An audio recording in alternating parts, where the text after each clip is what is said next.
LitFest 3.0 Sahitya 2026. We are delighted to have you all here as we continue celebrating stories, ideas, and meaningful conversations together.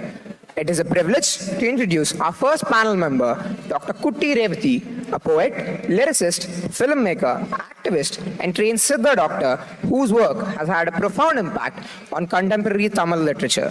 Widely regarded as one of the most powerful feminist voices in Tamil poetry, her writing explores themes of the female body, identity, gender politics, and social oppression. Her poetry collections, including Mullaigal, have received high acclaim for exploring female body autonomy and freedom of expression.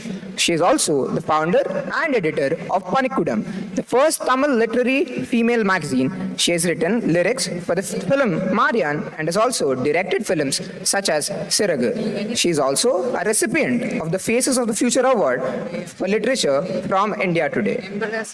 So it is our pleasure to introduce our next panel member, Ms. Sharanya Manivannan, an award-winning author, poet, columnist, and illustrator whose work spans fiction, poetry, essays, children's literature, and graphic storytelling.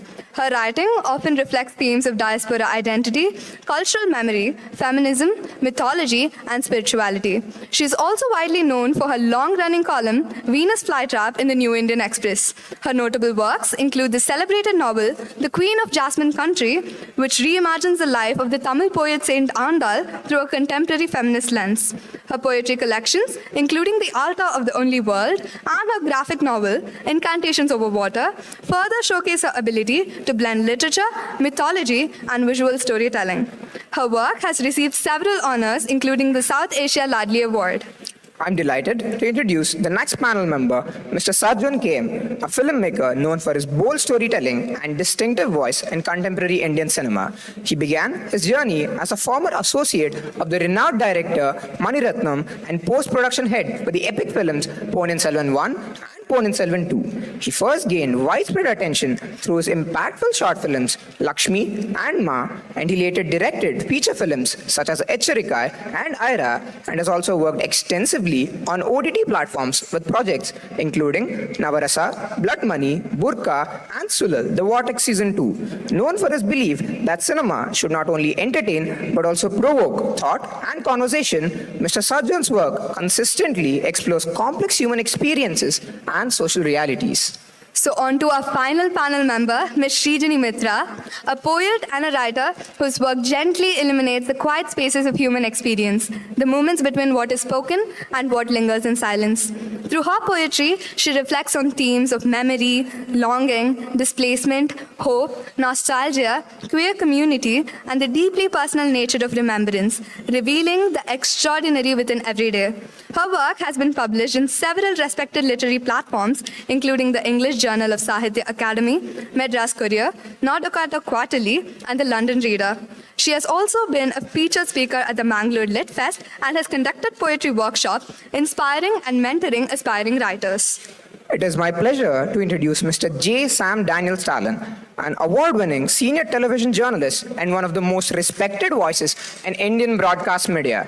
With over 25 years of experience in journalism, Mr. Sam currently serves as the Chennai Bureau Chief of NDTV Chennai, where he has played a key role in strengthening the network's reporting from South India. Known for his credible, ethical, and impactful journalism, many of Mr. Sam's reports have brought relief to affected communities and even prompted government action. Over the course of his distinguished career, Mr. Sam was among the first journalists to report from Ground Zero in Nagapattinam during the 2004 Indian Ocean tsunami. Mr. Sam has covered 9 major elections, interviewed prominent political leaders, reported from countries across the United States and Europe, and is also a recipient of the Excellence Leadership Award in Electronic Media. Mr. Sam has also mentored dozens of aspiring journalists and spoken at TEDx events. We are honored to have someone with such vast experience in journalism and public discourse guiding today's conversation. Ladies and gentlemen, please join me in welcoming our panelists and moderator today. Thank you.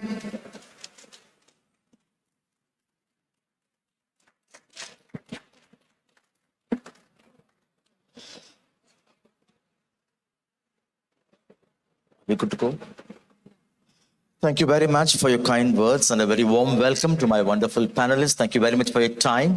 Over the next 45 minutes, I plan to take you on a journey, perhaps talking about how literature, in a sense, is it reflecting public conscience? And then we'll also go into whether literature is emerging to cater to the new voices of India as India aims to become a kind of a developed nation in the decades to come. If we can begin with you, Sharanya, do you believe literature today genuinely reflects the public conscience? If you can share it briefly with examples from your work. Thank you for the question, Sam, and it's an honor to be here. Thank you so much for spending time with us this afternoon. To respond to whether literature reflects public conscience, we have to remember that many kinds of people with many ideologies produce literature. So when we talk about does it reflect what happens in society? Yes, in the sense that it can hold up a mirror to the ugliness. It can, as a result, influence individual thinking and possibly collective thinking. And that is the hope of people who have progressive ideologies, who wish to see development, but not necessarily development as named by the authorities, but a development that is inclusive, that is truly accountable, and cares about the environment, as well as marginalized people, and encourages diversity and inclusivity overall rather than monolithic identity. So in that sense, certainly literature does that. Should it do that? That's not the only role of any form of art. Yeah. Could you, Revati, if I can come to you, how important in your view for literature to reflect public conscience? And as an author, as a poet, how do you ensure that? Yeah, thank you for this question first, Sam. And good evening to all. And I think literature has been as public conscience, that's why it is called literature, I believe. And I wish to give a strong emphasis on that. Women have given more contributions to that part of literature, I would believe. If at all, it has to be as public conscience, I think. And they had reflected, they had reformed, they have even kept it as an archive, cultural archive, social archive, and political archive through their writings. And it has been, if you want to talk about developed India or new India, you cannot picturize India without women writings that those have stood for public conscience, I would say. Does fiction genuinely reflect public conscience? Yeah, those who are writing sincerely, like Mahasweta Devi and Arundhati Roy, and here from Tamil, extraordinary writers, Sivagami, Bama, they have been writing from their first word and till today. They have been writing as a witness of everything. They haven't stood back, or they haven't aimed for recognitions from the society. They have been the voice of marginalized indigenous communities. They have literally broken the systemic violence that had been executed on women under the form of caste, gender, and, families. So it has been, they have done. Sarjan, if I can come to you, you are known to be a filmmaker who enjoys and is passionate about storytelling than merely entertaining film audiences. Your film Echarikai, Idu Manidhargal Valamidam, talks about domestic violence. How important to reflect such common issues in films? I would say that cinema is one of the art forms where you can express both in the raw form of your own conscience. At the same time, cinema is also an entertainment medium here. It's both. So there are filmmakers who choose this, or there are filmmakers who choose that, but there are also filmmakers who choose both. Right. So the best example I would give is my own boss, where I used to work for Mr. Manirathnam. So if you take his graph of films, where he would have tried to balance both to an extent, and he's the only filmmaker who has been in the industry for the past 30-40 years with lots of ups and downs. So when you take that route, where you want to tell something that you have inside, at the same time it should reach the mass audience, it's actually a risky route. It's not an easy route. Commercially? Yes, commercially. Commercially also. So there is always a chance that you keep getting backfired, or there is a chance that it works. Or if you want to take a safe place, you leave this and then go completely on the entertainment side. So be it domestic violence, be it the burqa story, what makes you decide, okay, let's do this? So I'm glad that you're talking about the subjects that I have made with a lot of struggle. And I have made other works also where that came to me as an opportunity. Right. But what we are talking here is what I did something before 7 or 8 years, both the short films or burqa, whatever. So I started understanding that, so when I want to raise my voice through the art form, it is always noticed. And these subjects, whatever you're saying, these are not something that were planned. They were not planned over a long period of time and then they were done. It's just that even my indie film, Burqa, it's about a particular Muslim household, a particular custom that I have spoken, which led to a lot of controversy, of course.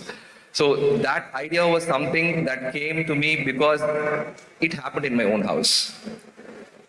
I just wanted to reflect something that happened in my family, in my household, and that is what I turned into a film. But coming to it, it was not easy to make. It was not easy to sell. It was very difficult. It was a struggle. So I would say that they are not examples, but they are just exceptions. Did it do well at the box office? No, it was not. No, I did not make it for theatre at all. I couldn't make it for theatre. You cannot make such subjects for theatre. Right. It's impossible. So I knew it. So I made it from my own pocket. It's our money, and we did not get it back. But we wanted to say something strong out there, and we did it. Srijani, your poetry often represents spiritual subjects and also psychology and culture. What kind of resonance you have now among the contemporary audience? Thank you so much for the question, and I'm very grateful to be here. I think the contemporary audience, it has a lot to do with inclusivity nowadays. So I think mental health is something that I talk about in my poetry. Psychology especially has made me learn a lot about mental health issues. So I portray that in my poetry, and also the social issues, the cultural issues.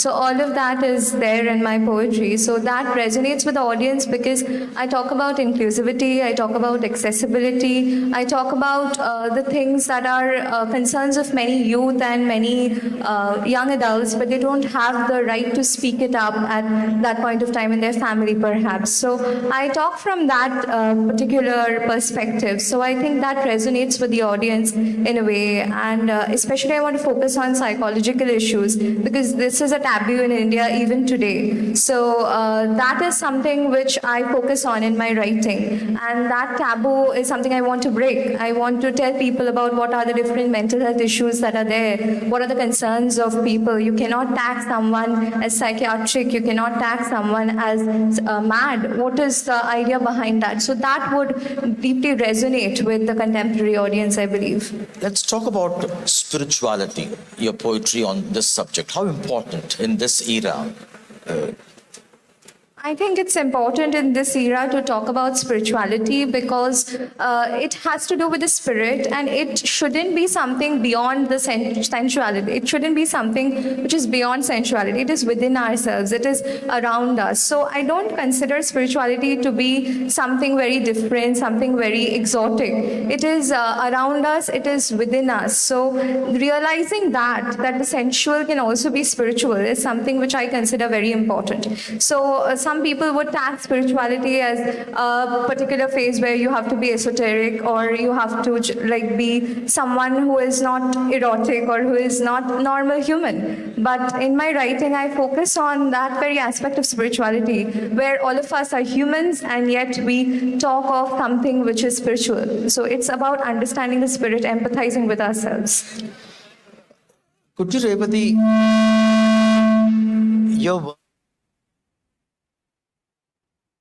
your work is also known to explore women's body.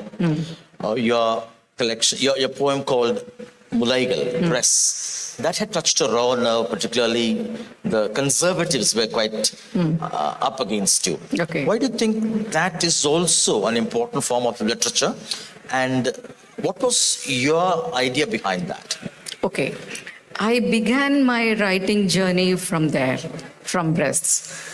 Because, I realized at one point of my life, our bodies are very objectified. How they are objectified through our life. That's how I began my writing. That idea was there in me, for a long time because I'm a Siddha doctor, how when you encounter the external world, how women bodies shrunk, get shrunk. But through this, I've been writing for 25 years, Sam. Now I see how even men's bodies are objectified under the system of caste, gender, and how this system is fabricated very tightly. And if you even shake it lightly, you will face a kind of strong violence from the society. In India, our society is, you will realize only when you do something, when you create something through film or writing, when you express yourself through an art form only, you will know how strong you are part of a system. This oppressive, it is not a very privileged system, I would say. You are part of an oppressive system of caste, gender, religion, everything. In India especially. So, these days it becomes a fashionable thing. You can see, you've been in the media all these years. You can see, in the front page of the newspaper, you could see the lovers, male and female, could be hanged in trees for falling in love, with the different castes. It is a shame for our country. See how they have become an imagery, metaphor of 21st century. We have been so evolved through our, we have become more civilized. We have taken the language as a tool of art, and we have transformed so much in this, after our independence and things. But we haven't, our inner, the system, the intricate system of violence hasn't been changed a bit, a brick. A brick is not being removed from that system, I would say. Sharanya, let's talk about the new voices now. Unlike poets, short story writers, and novelists, you contribute on a regular basis to Indian Express. You have your own column. Does that help you to be more connected with the present, to be more actively reflecting public conscience in that sense? I consider it a privilege to have a platform in this day and age where I get to write about current affairs from a feminist perspective, from an intersectional feminist perspective. While I am also a novelist, a short story writer, a poet, an illustrator, this medium of writing a 525-word column every week is something that challenges me and forces me to think and react at the same time. Whereas if I was to have, as I do have, socio-political themes in my work, usually that percolates in me for years and it evolves as well. I think that as a medium, it's entirely different, but its political crux is still the same as in my other works. Sachin, we live in an era of shorts and reels, and the formats are also rapidly changing. Digital, everything is becoming digital now. Where do you think the film as a medium, the film industry as a medium is heading towards? We have OTT platforms now. The next 10 years, or what's the big change we're expecting, are we looking forward to? I think it's very, very difficult to anticipate what is going to come after this, because as we are talking inside, so 20 years back or 30 years back, we were able to say that this is 80s cinema, or this is 90s cinema, this is 70s cinema. Now you can't say that, because at that time, every 10 or 12 years, a director comes in and then he does something completely out of box and extraordinary and changes the pattern. And then after that, all the films go in that route for the next 10, 15 years. But now, in the last, I would say, 5, 6 years, or in the last decade, things have started changing every 3 years or 4 years, max 5 years. So you make a film now, it will not work after 3 years or 4 years. So it's rapidly changing, because the way people see cinema is also changing. Before, we used to go in search of what we want to see. Right. But now we are being fed of what we should see. So there's a difference. So when that happens, automatically a kind of comparison starts developing in your mind. I've seen this, why is it not better than this? I've seen that, why is this not better than that? So you keep feeding people continuously, and that will lead to a point where we will absolutely lose our ability to appreciate actual good cinema, and which is what is happening now. And it is going to spiral down more. It is going to go definitely more worse. But I have the hope somewhere. I mean, once I just read an article once Scorsese said, Martin Scorsese. So he wrote a letter where he said that see, the technology is changing now. I just tell the crux. The technology is changing now, and you can make films in your mobile, and anybody can make a film, anybody can tell a story. But trust me, only in the end, what matters is the story. It's not about the tool that you're going to use. So what is more alarming now is the tools are increasing, the avenues are increasing, but actually the core and the soul of what needs to be told out, that is not being taken seriously. We are getting carried away by the avenues. We are getting carried away by reels, mobiles, and then now they have got into a thing called long format of 100 episodes of 1 minute each, vertical videos. Right. So even I was asked to make if I have anything. So they know that people's attention are going down, and they need to bank on that. And if you have to bank on that, instead of making them understand that long format is the right one, I mean, that has been there, that is actual cinema. No, but instead we are changing the form of cinema into short videos, and then that, if that is what is going to become that way, so eventually we have to adapt. I'm not saying that we should not. But still somewhere, as a filmmaker, I have a hope that the long format, the big theater experience cinema will still survive even among all these other things. Very good. Srijani, in this era of technology taking over, how important to give space for queer literature, LGBT, something you are proud about your writing? Yes, so I think it's very important to talk about inclusivity, as technology is something which is taking up, and AI can write poetry nowadays.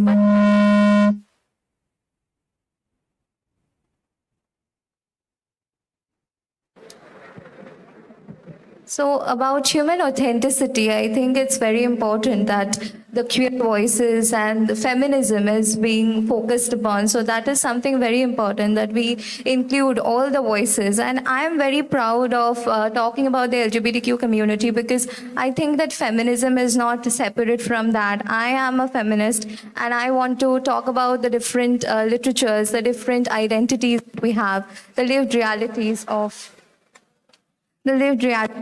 people. So I think that's very important in this growing technological world.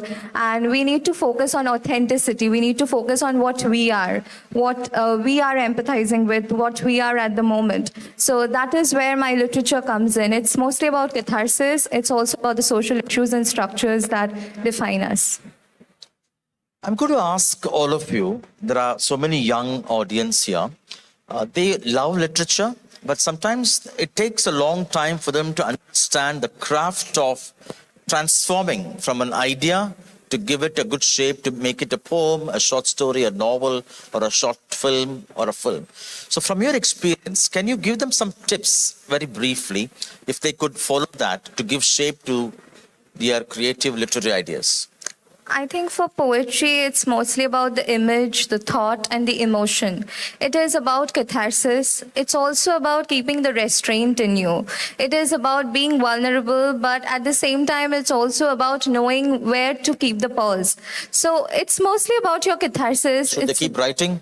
Yes, they should keep writing. They should always keep writing and practicing the art of writing all the time. So I think that's very important. All of us are writers in the going. We are writing and writing. For the new age potential literary writers or artists, where should they publish it to begin with? Is social media okay, or do they go for established publishers? How do you think?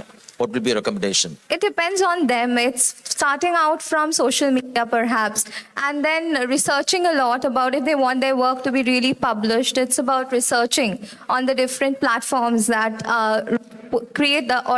publish the work that they want to actually write in. The niche publishers, or the publishers who are talking about stuff like environmental consciousness, maybe mental health, and they are interested in that, they can publish in such magazines. I think it's a mix of online and established literary journals. So it's about their own choice. Sarjan? I think I'll ask, if they want to become filmmakers, I would ask them to first and foremost thing to start with is read. Right. So if you read, you will pass the queue very quick, because nobody reads. Very less people read. Reading is not an easy thing. Consistent reading is not an easy thing.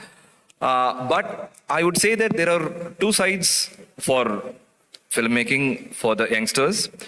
This is only a part where you get yourself ready for the race. The race is big. The race is difficult. So you get the audience ready for the race. To get yourself ready for the race, you need to read, you need to know things before you write or present it to someone. But after that, presenting is completely a different ball game. So that is a different topic for a different day. So I would say that to start with, right now, when I spoke a few minutes back, I said that the attention span of people are going down. So the only way, if you don't want to be one of the crowd here and, pass and come in the front, increase your attention span, which is also through reading. And the more you read, the more you expand mentally. You get yourself ready. Right. And then at some point, you'll get your chance to present your work. Very good. Sharanya? Whenever we speak of art and art making, a very important component that is left out of the discussion is money. Unfortunately, we live in a capitalist world, and progressive writers and thinkers and progressive people in public life are trying to change that. But if you have an art form that you are passionate about, you have to be realistic about how it will move in the world or not. You cannot let public reception impact how you feel about your own work and your desire to create it. In order to have longevity in what may or may not be a career, but is certainly a calling, you have to have a space which is absolutely sacred within yourself and is not touched by whether you make a living from what you do or how people respond to it. And this is really the only thing that I like to tell anyone in the arts, especially if they are from a younger generation. And please, you need a day job. I still do. Don't let anyone tell you otherwise. Yeah. Thank you. Revati? Yeah. I go with this younger generation's intentions very much. I connect myself totally with them because they are the most privileged, for us. When we look back our, childhood and, school days, whatever we didn't get those days, it is very available, in front of our eyes. I go with what Sarjan said. They have to read. Read what? Literature. Because, you asked a right question. Film has a part of, entertainment as its norms. But literature doesn't have, I would say. It doesn't have any kind of, entertainment factors in it at all. Poetry, fiction, or non-fiction. It is really, it cultivates your inner self. But you have to go for right books, as you meant. The thing is, somewhere we have to hold the responsibility for our country. We have to own the country. At the same time, we have to own ourselves. Then only you will find the right book, because you are not going to read a book just to pass your time. You want something out of the book. You don't want to read a book just for, for the sake of reading it. You want to take the heart of the book and you want to eat it. Right. So for that, you have to be completely socially aware of the social history of the country and social history of yourself. It is very important. To know yourself is not that just spiritual or personal self. What the social history is hanging on your head is, you should be aware of it very much. Then only you can become part of, a creative floor, I would say. And, whether it can be cinema, it can be literature. But the thing is, sorry? Okay. So it is, this generations would lead us. Maybe they have short span of time, Sarjun. But the thing is, the whole world of literature is open for them. The choice they have to make should be very personal. Personal means they have to keep their heart open to the entire world of cinema and the creative expressions all over the world. And, to find out the creative form also, they have to have a kind of, culture about it. They cannot go hold the phone and make a reel. Because we have the civilization of, we have 2000 years history of literature in Tamil. So you have to get exposed. You have to expand your intellect to be suitable for, able to create whatever you want to create. Sarjan, if I can come to you, let's talk about India's journey to becoming a developed nation. Even now, there are challenges in releasing a film. As we speak now, Jananayagan has been held up in the CBFC since January. How important that we should develop a spirit of tolerance, a spirit to respect freedom of expression, to be really deserving to become a developed nation. Honestly, there is absolutely no tolerance now, actually. There is no tolerance. I would say that there was tolerance 20 years, 30 years back, 50 years back, but people don't have tolerance now. Again, I would say that the reason is it's connected to what I spoke a few minutes back. People went in search of knowledge 30, 40 years back, so you go and pick what you want to know. Now it is not that way. You are fed. So once you are fed, automatically your opinions about things grow only from what you are fed, and not from what you go and search and then you learn and then you imbibe.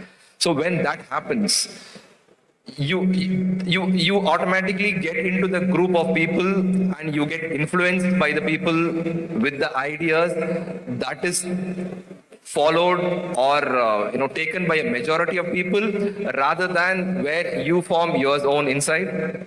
So if you're saying that how is it going to change in the future, I guess that it is going to get worse. I honestly, I don't have an answer to say how and whether it will get better, because the more we go towards the more years pass by, and the more the lifestyle and the change, the lifestyle and people change here, the more they change, people stop thinking for themselves. That is the core. You don't think for yourself. When you stop thinking for yourself, automatically you become a part of the crowd, and the crowd's tolerance becomes your tolerance. Right. And you don't specifically separate a particular thing, let it be a movie or a writing or any form of art and expression. You don't separately take it from the crowd, keep it outside, analyze. You don't do it. You keep it inside the crowd and analyze, because you are brought up that way, because you are fed that way, because your opinions were formed that way. And it leads to more of intolerance. And and also that is only a very, very small part of a country becoming a developed country. It is not one of the major topics. I would say It is also, and it is a part, and there are 100 other things which are going to contribute for the country to develop. And in this aspect, if you're going to compare this with other countries, you have conservatives in other countries also. People are intolerant there also for the forms of expressions there. Just that since our country, the population is too high, and we are out there everywhere in the world. So we are being seen with a magnification, magnified glass. Otherwise, the same thing is there in West also, just that the number is less. Absolutely. Before we go for a question and answer session from the audience, I want to ask both Srijani and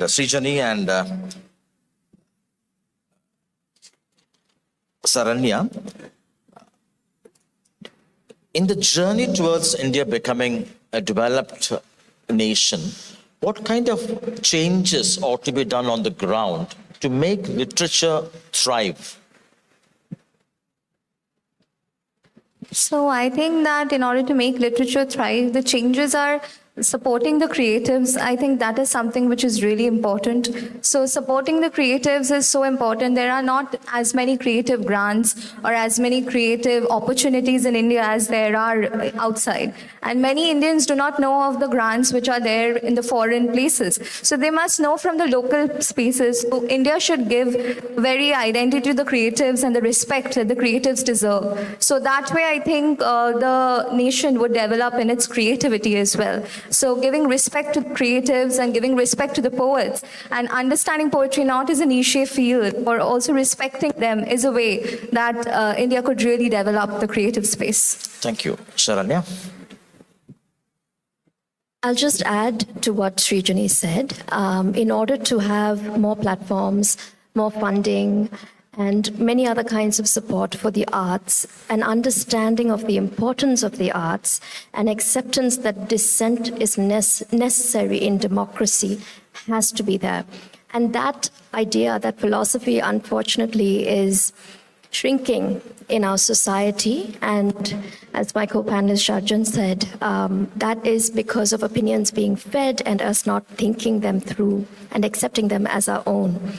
So the arts and literature can only develop if the development of the nation itself is better oriented. And I spoke on this a little bit earlier as well. Yeah. Thank you. My last question is to Revati and Sirjan. India has any number of women actresses, but when it comes to filmmakers or directors who make films, only a handful of women, you one of them. What stops you? Why don't you let women?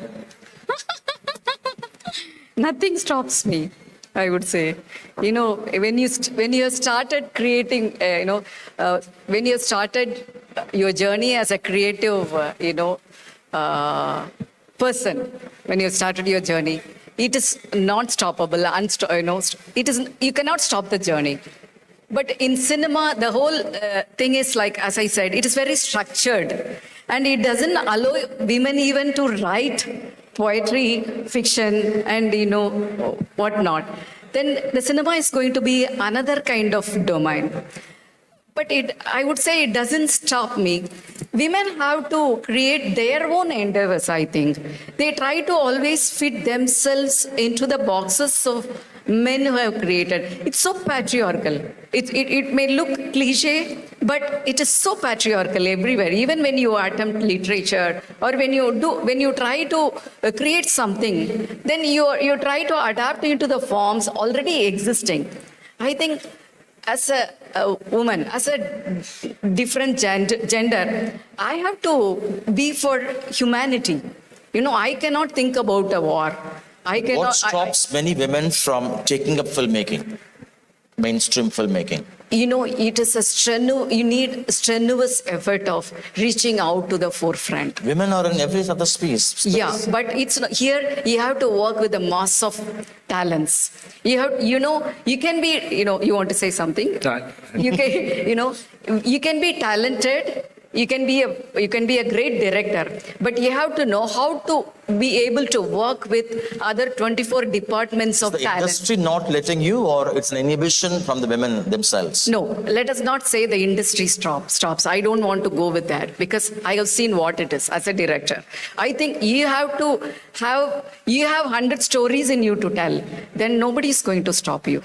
First thing. Second thing is you have to know how to work with 24 departments of talents, and you have to know what kind of expanse cinema is. Cinema has a history of global history. It has, and as Sajjan said, it has, every day you get multiple tools for it. But the core idea is what story you have inside you, and what is going to stop you to tell the story. If you are ready to tell the story, if you think you have a very precious story in you, nobody is going to stop you, nothing is going to stop you. Surgeon? I mean, the question for me again. Why are you stopping women from filmmaking? On a lighter note, my question is, not many women filmmakers in the industry, unlike many actresses. Are you stopping women from entering? So I would say that the industry itself is male dominant. Right. Number one. I'm glad It's male dominant, completely male dominant. Yeah, well, let's accept that. So why? Because it also goes to the cultural conditioning. It goes to not just now, but I'm saying even in the historic times. You take even Mahabharata or Ramayana, it's more male dominated than the characters that take the bigger decisions are the male characters.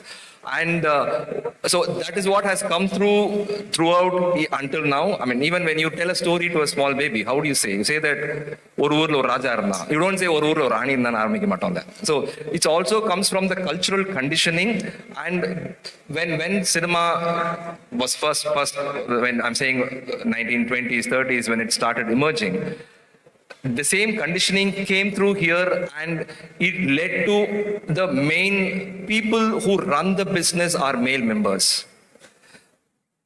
Again, it connects to the conditioning where previously we used to say that men are for, they go earn, they bring money, women are for supporting the family. So that has automatically imbibed into this big industry also.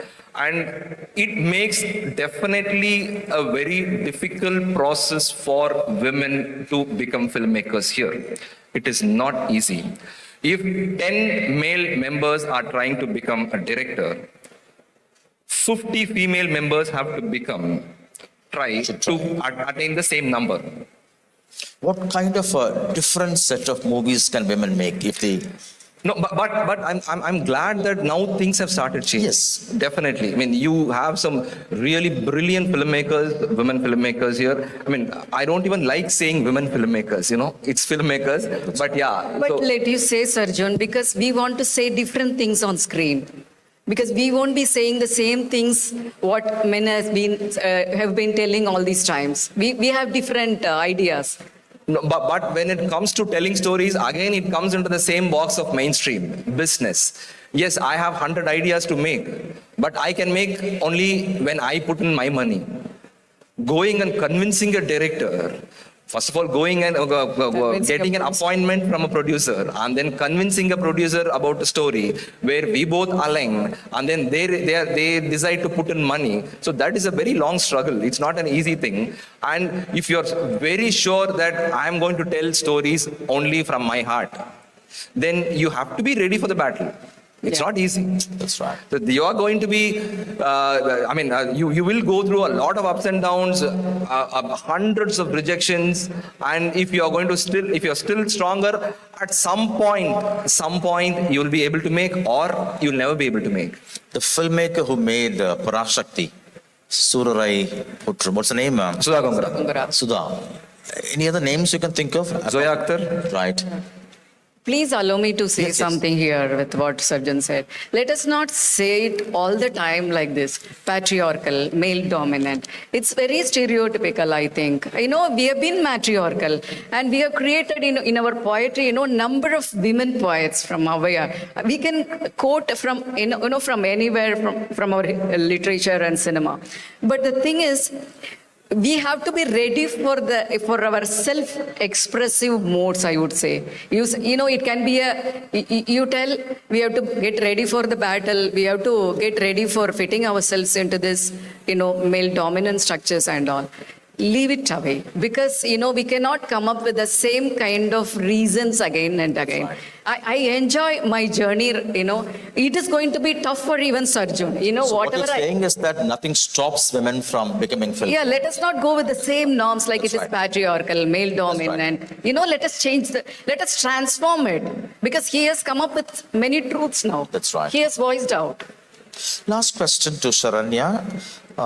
Does festivals like this, literature festivals like this, help in any way to take this forward, to represent new voices, or to help India in that sense become a developed nation, with literature playing a key part in that? Recently, there was a small controversy because there was an article in The Guardian about how India has so many lit fests and so few readers. And, that's Few readers. Yes, so that's an invigorating discourse, and people can have different opinions on that. I, for one, am really glad that literary festivals exist. I'm glad that people come and pay attention. What I'm really hoping for, and what I think will happen, certainly today, I hope, is that the ideas that are shared on, in discussions like this are carried forward, and that people actually look up the books that, authors come to speak about. Because, as has already been discussed on this panel, the importance of reading cannot be underestimated. And it isn't even about, support the authors or so on, but enrich your own life by engaging with that work, because that relationship between reader and book is beautiful and intimate and sacred. Last question. Do you think it's important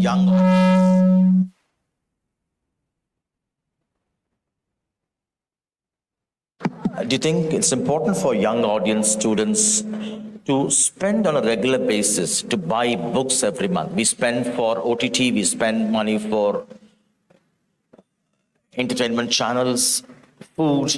It's also important to buy a book to develop that culture of reading. Yes, it's very important to buy books as well, because we spend a lot on Netflix and whatnot. So a poetry book costs around 250, 300 maximum in India. Also essays, also short stories, novels. Yes, also the same for short stories and novels, for sure. I'm always talking about poetry. But for any kind of book of Indian literature, it costs just that much. And we spend so much buying a coffee at a cafe, a restaurant, and whatever. But what about the very intimate relation with books that Sharanya ma'am talked about? So that is something that we have to build. We have to know our own interests and what kind of writers, what kind of Indian literature that we like. That is something which we need to build, the young audience needs to build. So I think that is very important.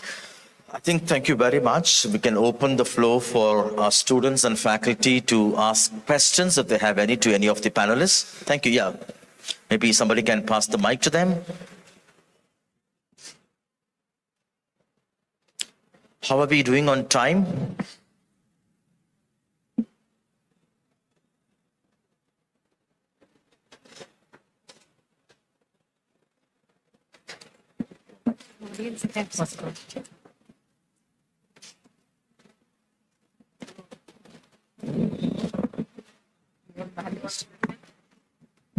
Very nice. Yeah. A very good afternoon to sir and madam present.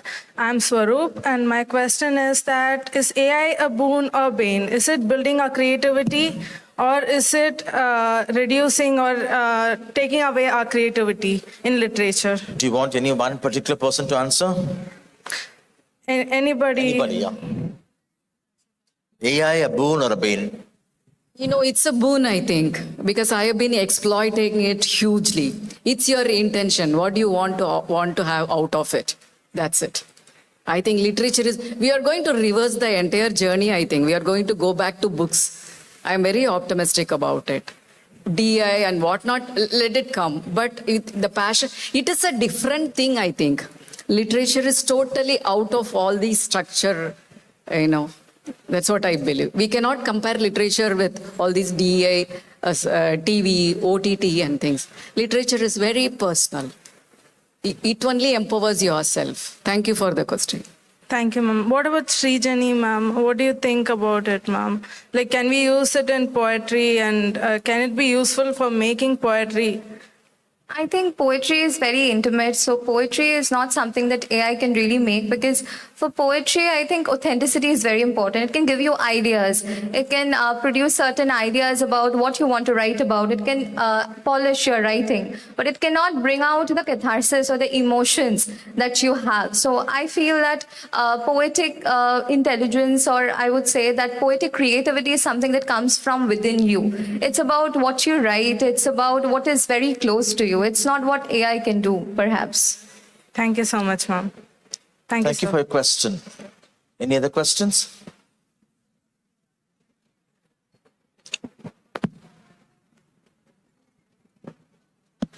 Yeah, I hope I'm audible. Yeah. Yes. This question is for Sarjan, sir.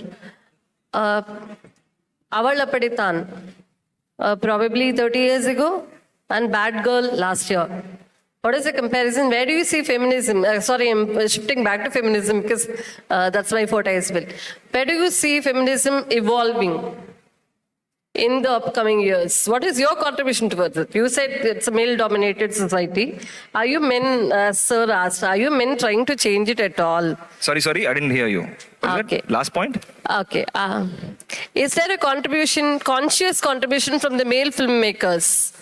I can't hear. Can you repeat, ma'am? Can you repeat? Yeah. Can you hear me now? Yes. It's not very audible. Sure. Am I audible now? Appa. So- Okay, cool. You heard the first part of my question, right? First part of my question? Please. What was the last point you made earlier? The last part. Okay. Can you hear me now? I don't know if the distance makes it. Okay. Should I hold it closer? Is it better now? These audience can hear me. You people can't hear me. Okay. Should I think I'll have to come on to the stage and speak to you and Yeah, it's fine. probably. Sherry, appa enna pannanum? Yeah, we'll.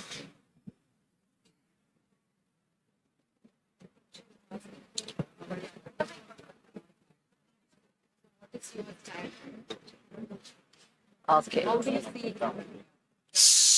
Oh, idlinda mattum.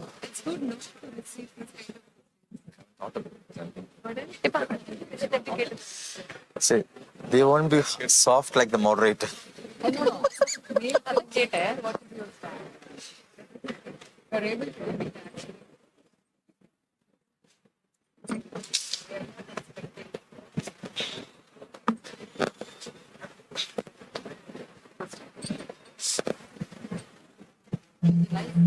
It's working now. Yeah, ma'am, you can try now. Check. Yes, yes. Yeah. Now, 30 years back. I guess you heard that part of the question. Bad girl in 2025. Okay. Now, how has feminism evolved and where do you see feminism going, let's say, 10 years from now in films? And as sir very rightfully asked, what are you doing to support female filmmakers? Okay. What is the contribution of everyone in the film industry to do away with the patriarchy or male dominance or whatever that exists right now? Okay, I think it starts from writing strong female characters. It starts there. I mean, once we start writing, example, even Valedictory or Bad Girl or 100 other films that have come in between, we talk about them now here in a public forum because they have written something really substantial for women there. And there were directors who made sure to write strong characters. If you ask me how I'm going to do it, I will make sure that I will write strong characters only, and I will not dumb down women characters at any point. Even if it comes to a completely a mainstream reason, I'll make sure that I won't do it at all.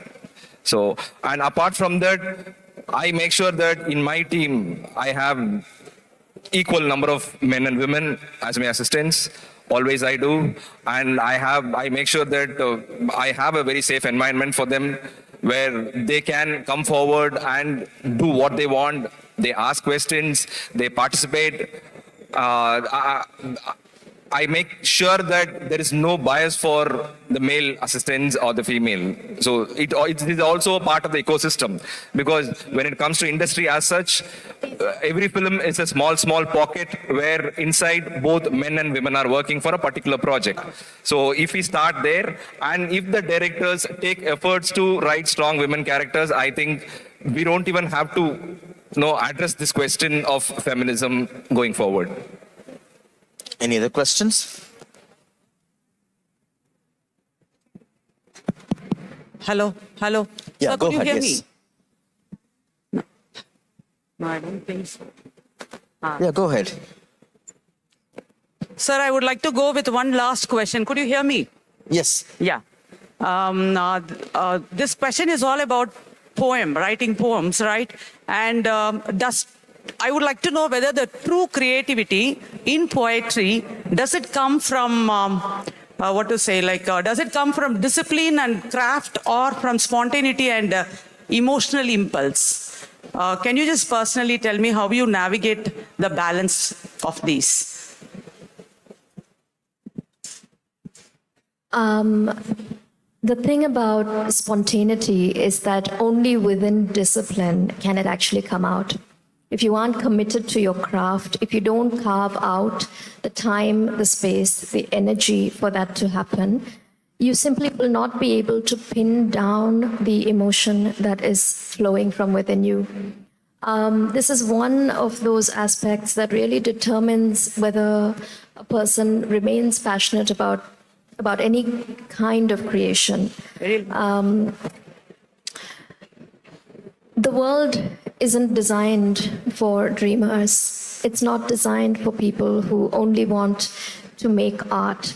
So one has to work against that. And one way to do that is to just keep a certain amount of time, a certain amount of space. Find out how you can do this despite your other commitments, whether they're professional or personal, and then allow the magic to happen. So I would say Balance. I would say the two work in tandem. It's not one or the other. Yes. Thank you, ma'am. Thank you. This is an extension of what Sharanya said about this poetry thing. You have to be conscious and awake and alert all the time. Being a poet is not an easy thing. You have to have an entirely a different session for it, different panel for it. I would always say poetry shouldn't be merged or mingled with other art forms at all. And you have to climb your language, the power from your language, so that makes you. And one more thing, you should be able to connect with any person in the world. It's an important thing. You're not that person only if you're writing poetry. You have to be able to multiply yourself. You have to be able to connect yourself with the whole world. It's totally a different process, I would say. It's not just spontaneity, discipline, and you know the language. You yourself should become a movement, holding the language as your power. Thank you. Any other questions? Okay, one last question. Please go ahead, yeah. Somebody's raising the... Okay, just give him a chance. Can you come forward? Yeah. I can understand, yeah. Quickly, yeah.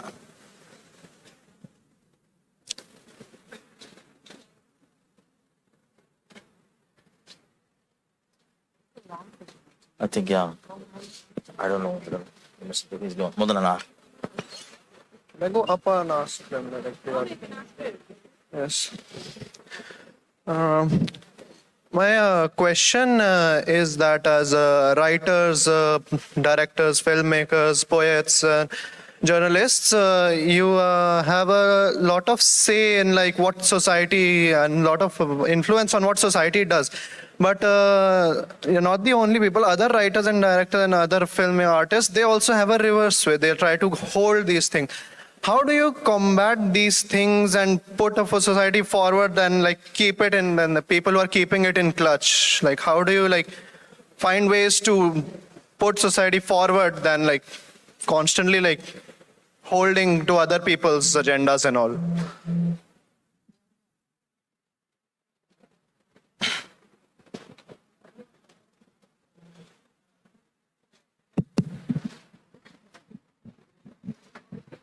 I think what you asked is there in every country, all over the world, in every society, I think starting from the historic times. So when a particular set of people takes the society 10 steps in the front, there are always 20 people, another group who pulls it back. Because I would say that this particular thing, what you're saying, I'm fascinated in a way that we are all different. You're different, I'm different, the way I'm brought up is different, you're different. And the kind of ideologies are the ideas that develop inside you since childhood is different, and the way I'm brought up is different. So in a way, I think we should embrace that rather than seeing it as a fight. So I propagate something, I like something, I express something in a particular way, hoping that it connects with people. And when it connects, and I get 10 more people on my side. But you have exactly an opposite opinion and you feel strongly about it, and there will be another 20 people who will definitely support your idea and opinion, and they'll come behind you. I think this is a balance rather than trying to figure out how to fight and then keep a balance. This has to happen, this will happen, because that is how we are all conditioned as human beings. So I think we should embrace this. That is my answer. Not convinced?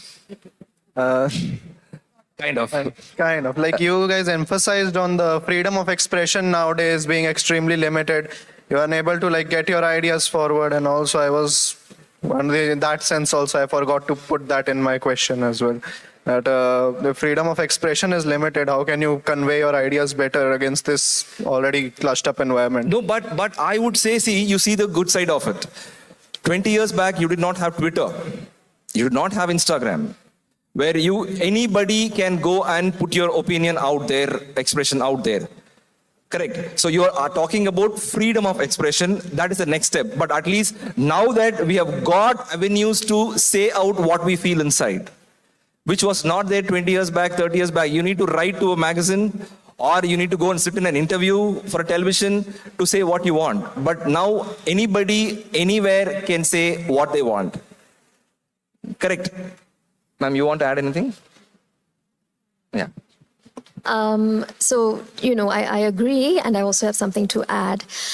Difference of opinion is a healthy thing in a pluralistic society, but where it becomes problematic is when some ideas are punished and people are persecuted, there are bans, and these are unfortunately incidents that have been happening in India as well as elsewhere in the world. Which is why when I answered the question earlier about being a newspaper columnist, I said it is a privilege in this day and age to have a platform. I'm very aware that these platforms are shrinking and there is a higher level of fear which can lead to self-censorship in many people who create. But you keep doing it anyway. It isn't that you have to win every argument. Sometimes there will be extreme disappointments on a public level. Sometimes you will see, for example, a recent example that's happened here in India, the highest possible honor being conferred on a person who has multiple allegations of assault and harassment against him. And then you, as a writer, as a woman, you see this happening and you know that you're feeling pain on multiple levels, and so is everyone who has been affected personally or philosophically by that. But you don't stop. You don't stop speaking truth to power, even if you cannot convince the people around you on an immediate level. Good on. I would like to thank my wonderful panelists for their time and for being so candid, forthright, and bold. Thank you very much. Kuti Revati, Sharanya, Sarjan, and Srijani. Can you all give them a big round of applause, please? We extend our heartfelt appreciation to our distinguished panelists, Dr. Kuti Revati, Ms. Sharanya Manivannan, Mr. Sarjan KM, and Ms. Srijani Mitra for sharing such powerful insights, perspectives, and experiences with us today. Our sincere thanks also to our moderator, Mr. Sam Daniel, for guiding this engaging and meaningful conversation so thoughtfully. Your ideas and reflections have truly enriched this evening, reminding us of the enduring power of literature, cinema, and storytelling. May I now request Dr. L. Kavita Nair, head of the department, to come onto the stage.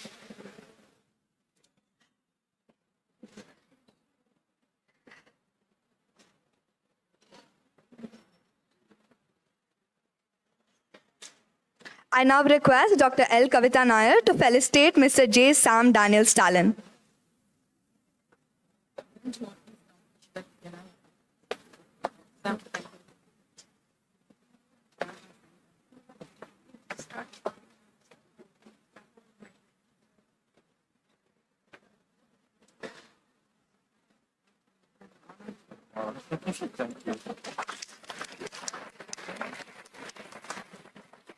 May I now request Dr. L. Kavita Nair to felicitate Dr. Kuti Revati.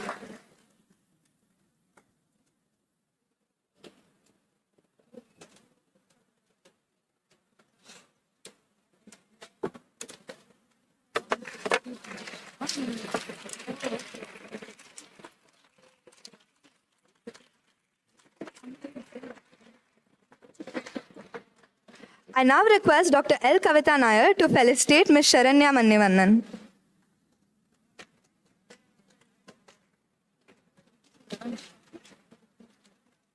Okay.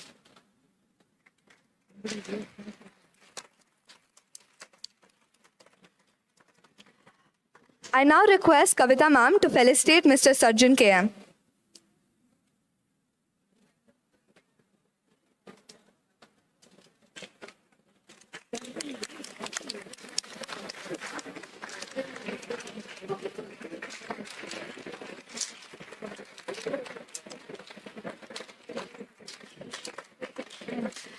May I now request Kavita ma'am to felicitate Ms. Srijani Mitra.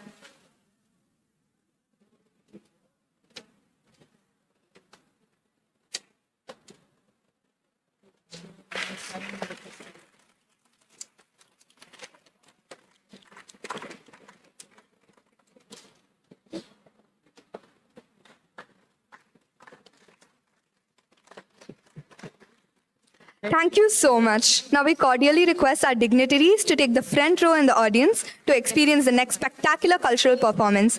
I request the volunteers to help the guests.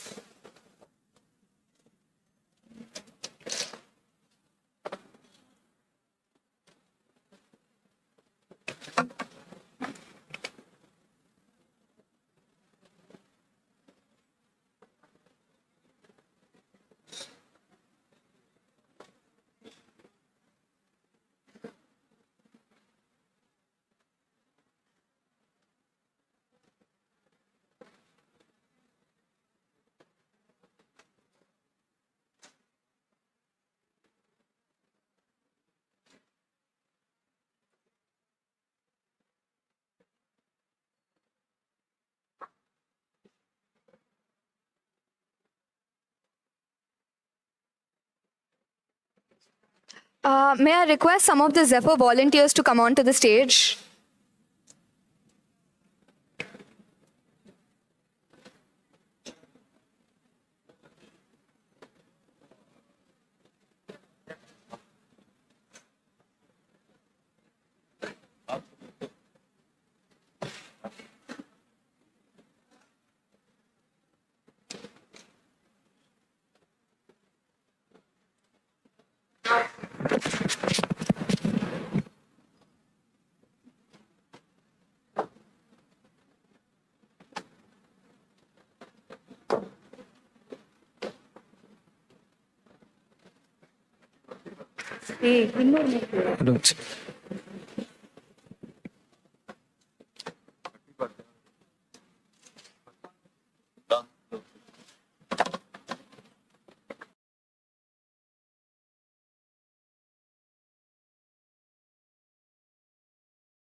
Sure.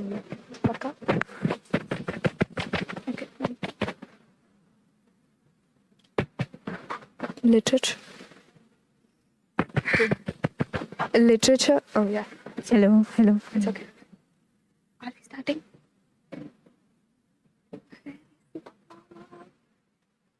I think we should we start?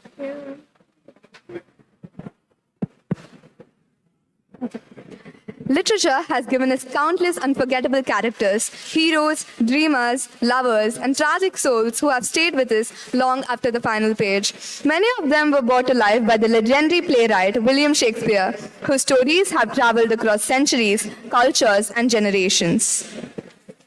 Shakespeare gave his characters quite the dramatic lives. Love that ended in tragedy, ambitions that led to downfall, misunderstandings that changed their destinies. It's almost as if chaos followed them everywhere. But this isn't the Shakespeare you read in your textbooks. In this play, the world of Shakespeare collides with the voice of today's generation. Expect wit, humor, a little bit of sass, and characters who aren't afraid to call out their creator for every questionable decision he made. Through a fresh Gen Z lens, the play brings these iconic characters to life in a way that is bold, playful, and full of personality. It's a reminder that great stories never really grow old. They simply find new voices and new ways to be told. So get ready to Shakespeare like never before, where the characters finally get the mic. Sit back, enjoy the drama, the humor, and the creativity of this unique performance, presenting a play where the characters of William Shakespeare return to rewrite their own stories.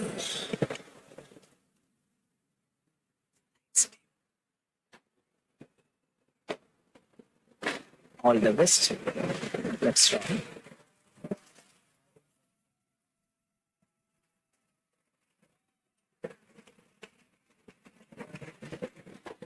Good afternoon, ladies and gentlemen. Imagine this. Those 2 a.m. thoughts, the ones where your brain suddenly decides it's time to rethink your entire life. Your mind tells you it's time to wake up, achieve your dreams, fix your life, and somehow that motivation leads you straight onto Instagram. Before you know it, you're scrolling through your socials for hours, waiting for dawn, and for your alarm to bring you back to reality. And somewhere, in the middle of all that scrolling and overthinking, you stop and ask, wait, where am I? Well, today, you are not in your 2 a.m. existential spiral, because today, we're stepping into something far more chaotic. Imagine getting access to a group chat that questions everything. A room where characters finally get to confront the situations that shape their lives, and even the person who created them. Shakespeare's The Play imagines exactly that. Here, some of Shakespeare's most memorable characters step out of their stories and into one gloriously chaotic room. From Romeo and Juliet, we have Romeo, the passionate young lover whose devotion turned a brief romance into one of literature's most enduring love stories. From Hamlet, we meet Prince Hamlet, the Prince of Denmark, forever caught between thought and action, and Ophelia, whose story of love and loss remains one of Shakespeare's most beautiful tragedies. From Macbeth, we present Lady Macbeth, a woman of fierce ambition whose pursuit of power left an unforgettable mark on the stage. From Antony and Cleopatra, we have Cleopatra, the magnificent queen of Egypt, bold and charismatic. From the comedy Much Ado About Nothing, we meet Beatrice, celebrated for her wit, intelligence, and fearless voice. But what would such a gathering be without a little magic and a little trouble? From A Midsummer Night's Dream, we welcome Puck, the mischievous spirit whose tricks have been causing chaos for centuries. From The Tempest, we encounter Ariel, the magical spirit who moves beyond the worlds of wonder and freedom. And finally, from Othello, we meet Iago, the master of manipulation and one of Shakespeare's most unforgettable villains. So what happens when lovers, rulers, spirits, and schemers all end up in the same room? In Shakespeare's, the characters step beyond their own stories to question their choices, challenge their destinies, and confront the narratives written for them. Ladies and gentlemen, welcome to the madness. Welcome to Shakespeare's The Play.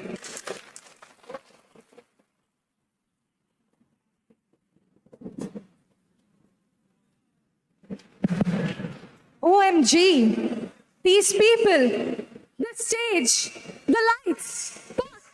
I can't do this. Wait, Iago. We have practiced a lot. You can do this. It was no upgrade. Come on. All right. Get ready, you peeps, for it's time for the major bonanza that you were waiting for. It's that time of the year when new leaves grow on trees and nature comes back to life after a period of hibernation and thought. Did you think I was talking about nature? Sorry to disappoint you, peeps, but this is gonna be about you and just you. Yes, this is gonna be about you. Be ready all, for there is a volcano that is ready to erupt in here in this hall. But honestly, let me share the tea with you. These people, they are narcissists and suffer from majorly narcissistic personality disorder. Have you heard of it? Oh. They won't tell you the truth. So while they're venting, you all are on a mission. Yes, there is a treasure hidden in this room. Not silver, not gold, not even diamonds. The treasure is the person. One of them is the answer to the riddle of the night. So, keep your ears open. When I mention red flag, where is the red flag? Oh, it's here. When I mention red flag, write it down. The clues are in there. Trauma. Enjoy.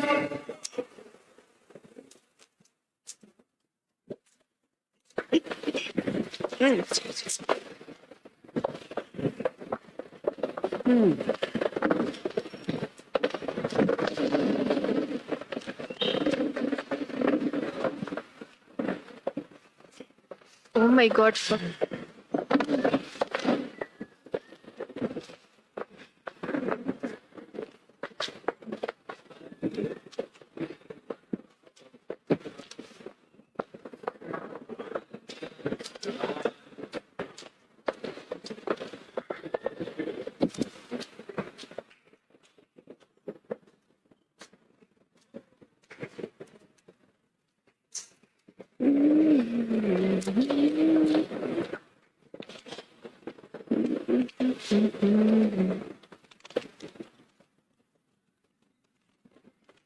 Attention, people. You all have been served. Come on now. You all pose for a picture with the invitations. This reminds me of those. Why, God? Why? Why should this invite come now? I'm trying to forget everything and move on. Why now? Why is it me? Tell me, uncle. I'm literally just telling the whole girl boss thing was a total scam. I was trying to follow my manifestation influencers and relationship coaches in building the perfect plan for the perfect family. I just wanted a perfect life for us. I did whatever they told me to do. They asked me to build a vision board. I did it. Can you see the vision board on my phone here? Can you see it, lady? Yeah. Can you see it, bro? That looks like a felony mode board, not a board for geopolitics. See, it had touchouts of a crown, gold leaf aesthetics, and a very, very clear, strategically designed 90-day plan for regional dominance. I just wanted my husband to reach his full potential. But see what it had made me into. Is manifesting a crime now? Weaponized thoughts.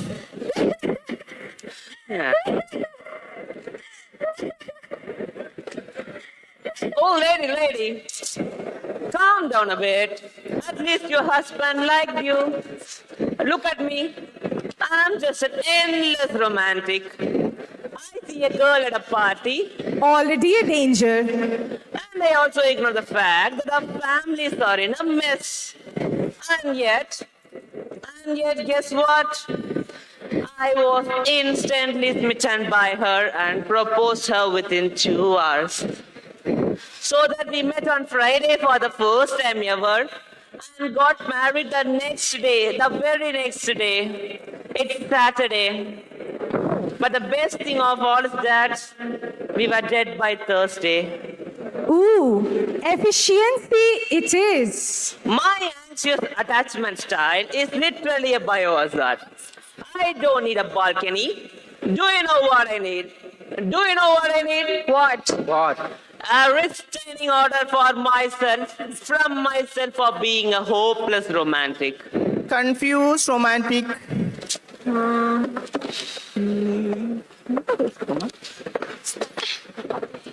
pathetic people. Do you know the definition of main character energy? I'm the definition of that. Main character energy. Die. Get it right? I curated a grand exit strategy. It was a vibe. She made the PR team work in the afterlife too. Beatrice? If the people can't handle tackle me at this neck to the chest face, they don't deserve me at my golden throne. Period. One with a global collab who went viral even before the internet ever existed. Romeo. And Romeo, am I calling? and I think I'm dead. Funny, isn't it? Self-branding, aggressive. Stop you all! Can I have a bit of silence here? I'm trying to decide. And I'm trying to think. As if he's going to decide now. Can we make this all about me for a second? I'm a professional procrastinator. I've been checking the vibe of my uncle's guild for hours together now. Do you think I'm lazy? Yes. Do you think I'm lazy? Do you think I'm lazy? Yes. Absolutely not. I'm master of being strategically static. My dad goes DMs me like every day to cancel my uncle. There is always this eeriness around, like every goddamn time. So everything is right there in front of me, like right there. I still require more data and right time. Lord. Right time? Right time? I wonder if there is one. Because all my influencers are telling me the right time is now. But it somehow ends up in my socials. Oops, I did it again. And I forgot to post it up. Buffering since stone ages. Okay. Can I? Hamlet, it's good to see you. Are you still doing this to be or not to be thing? Move on, Hamlet. Can we actually address the elephant in the room and shift your indecisiveness out of the conversation? OMG, didn't expect this twist here. Your low-key energy is exhausting. One day, you're sending me handwritten poetry, which, by the way, didn't even rhyme. And the next, you're telling me to go to the nunnery? Seriously, what do you think you're doing?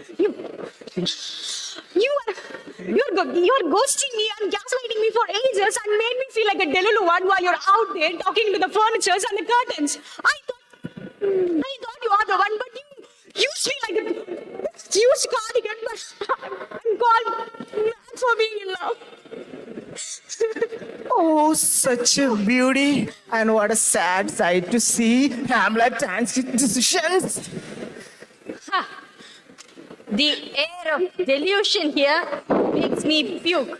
Romeo, you're a simp. Lady M, you're a tryhard. Cleopatra, stop giving bad aura, girl. Ophelia, sweetie, the cottage core look is cute. But, honey, the flowers are dead. And Hamlet, you are just mid. Truly. OMG, that stings right into the heart, Beatrice. You speak as if you're just right. Who's that there? People call me Shrush because I have a personality and a sarcastic tongue. Sorry, I don't want to be a trad wife to some guy named Benedict who has the IQ of a sourdough starter and the ego of a Kanye tweet. We have this whole enemies to lovers that everybody on the internet thinks is goals. But honestly, it is just exhausting. If you can't handle a woman who speaks in bangers, stay out of my mentions. Society and women.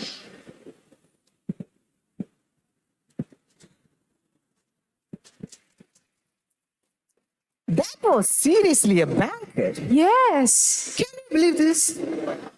I have spent years turning people into donkeys. But this is the most ridiculous one that I have ever seen. 6 bloody icons, but none of them having a functioning coping mechanism. Tell me about it. These people, they are funny. They think their trauma is the worst of all. I don't know what Lady Macbeth keeps sanitizing when the dust is older than a dynasty. And Ophelia, she's always looking for the best light for her POV video. And I told her, babe, it's just a river, not a ring light. And Romeo here, he thinks thinks he's a lover, but he is just a liability.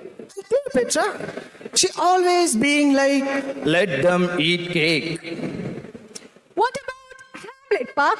Hamlet, no comments, simply waste. And Beatrice here, she thinks she is the best of all. Narcissist, sweetie. Guys, I think I have made a decision. Oh wow! Have you finally decided on eliminating the obstacle?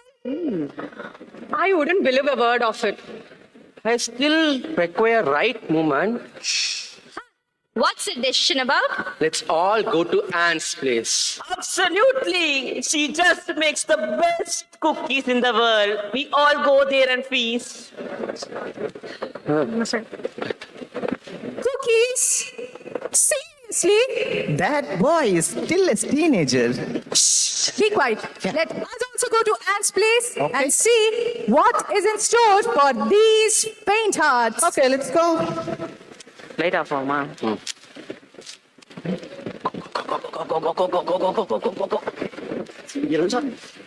Come on. Switch it on.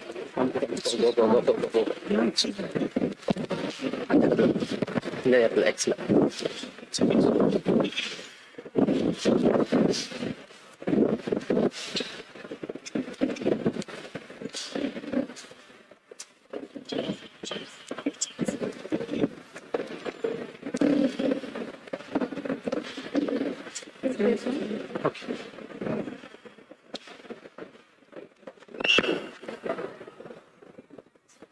Okay. My dearest sweetheart, isn't this just a lovely day? The sun is out, the day is bright, and I have the perfect company for the perfect tea. Oh, dearest Shaky, the day is bright and lovely. I wanted to surprise you. So, I've invited all your characters who have impacted the world so much for this sweet little tea party. Yeah. What? I really don't want to meet them. I want peace, not problems. Oh, really? Aren't you the one who gave them their problems? What? Are you blaming me? Are you blaming the greatest playwright of the world? Who are you talking about? Of course, me. That's funny. Call yourself a playwright, buddy. But great is too overrated, huh? Overrated? Do you think I'm overrated? Oh, I am the best of all. Can you show me one who is better than me? I can show millions. It's just that since I was with you, the forces have aligned to make you known to people. My dearest master manipulator. Whom do you call a manipulator now? Why do you question your abilities time and again? Always filled with insecurities you are. Who has insecurities now? You, obviously. What happened to the greatest playwright of this world? Does he also have the same fate as Bahubali? When the queen speaks, does he even stand a chance at it? Let them be the greatest of this world, but to the queen of this house, nothing. Park, get a cookie for me. Okay. Nonsense. If you aren't a manipulator, why would you create multiple manipulative characters? Learned it from the best. From whom? Domestic tragedy, now in 4K for you all. Yeah, go. You want cookies? Yes, please.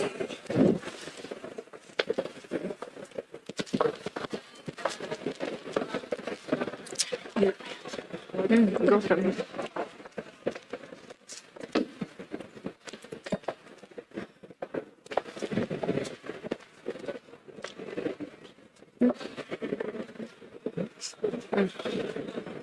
What are you guys debating about? We could hear it from the end of the street. Oh, dear Sam, how have you been? Have you come up with a decision? Oh, Andrea, I'm great. Just that I'm still thinking. You have been trying since the Renaissance. Great decision, require time. You wouldn't understand about now precision thinking. Oh, dearest Sam, wonderful. May Lord Sonamuta shower his blessings on you. This man treats deadlines like suggestions. Beatrice, Lady M, Ophelia, Lady Macbeth. Oh my God, it's such a pleasant surprise seeing you all here. And thank you for accepting the invitation. All of you are looking drop dead gorgeous. I would like to know where you guys have bought these dresses. Around our stores. Please take a seat. We will talk more of it.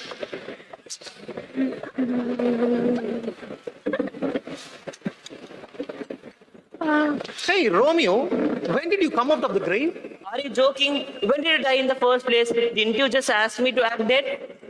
Oh, yeah. Actually, Romeo, this act dead thing was a creative choice. It's called high stakes drama. Oh, stop it, Will. You're gaslighting the poor boy. You knew the plan was cringe the moment you inked it. You were just too lazy to write a proper escape scene. Who is talking about a proper escape scene when you can't even make a proper tea? Oh, really? Tea? You can't even spill a proper tea. If you had, Lady M wouldn't have faced such a fate. Oh, thank you, Anne. Finally, someone voiced it out. I've been telling him for centuries. The plot was a mess. But Will over here gave me a mental health crisis instead of a promotion. It is not crisis. It was pathos. You are a psychological icon. You are a reputation era anthem in a corset. Didn't you also have minor homicide energy? Don't we call it career acceleration? I was made to just push one king-shaped obstacle. And suddenly, I am the villain. You didn't push. You fast-tracked. History punishes ambitious women and rewards confused men.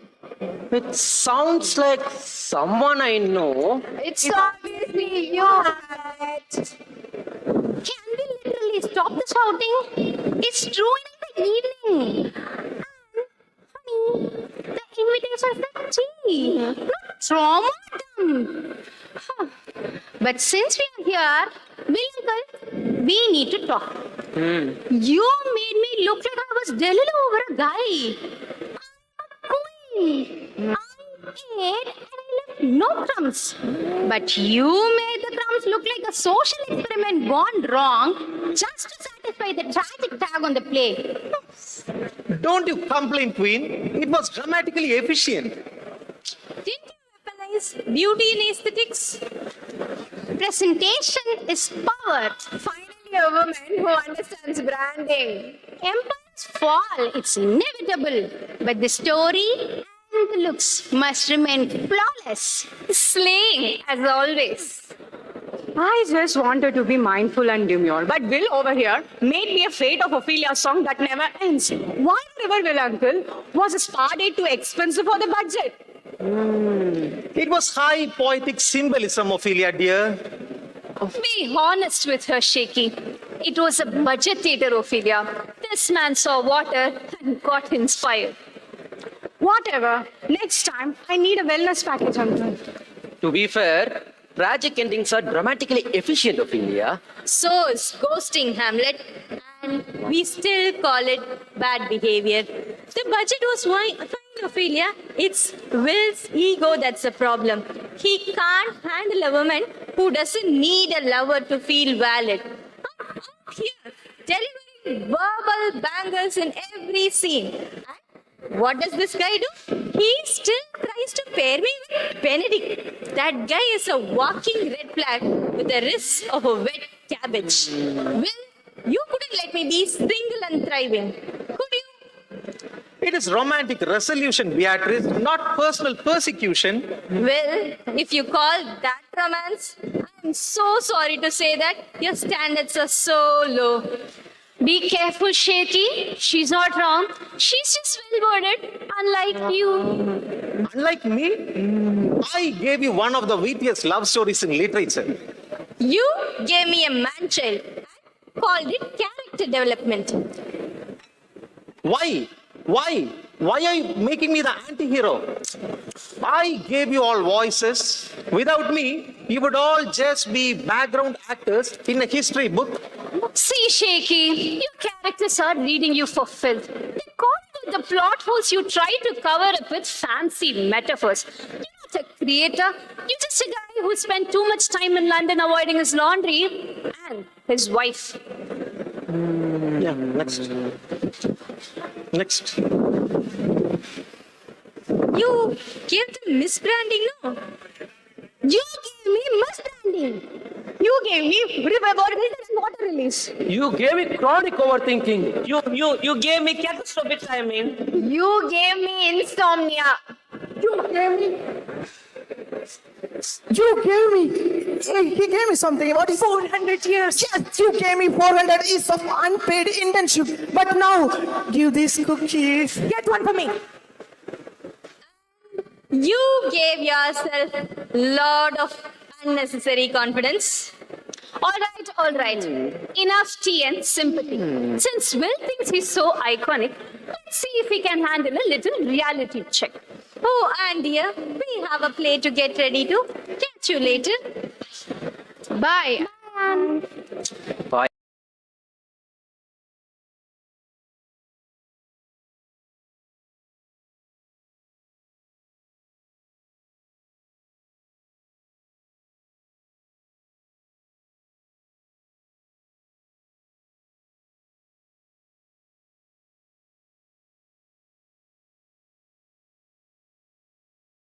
Get the cards? It's time to humble Shaky.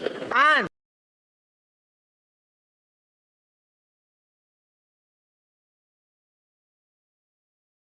Well, honey, the mirror is here and it's Visual.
Ariel? Oh, Ariel, it's so good to see you. Such a long time. And lovely dance it was.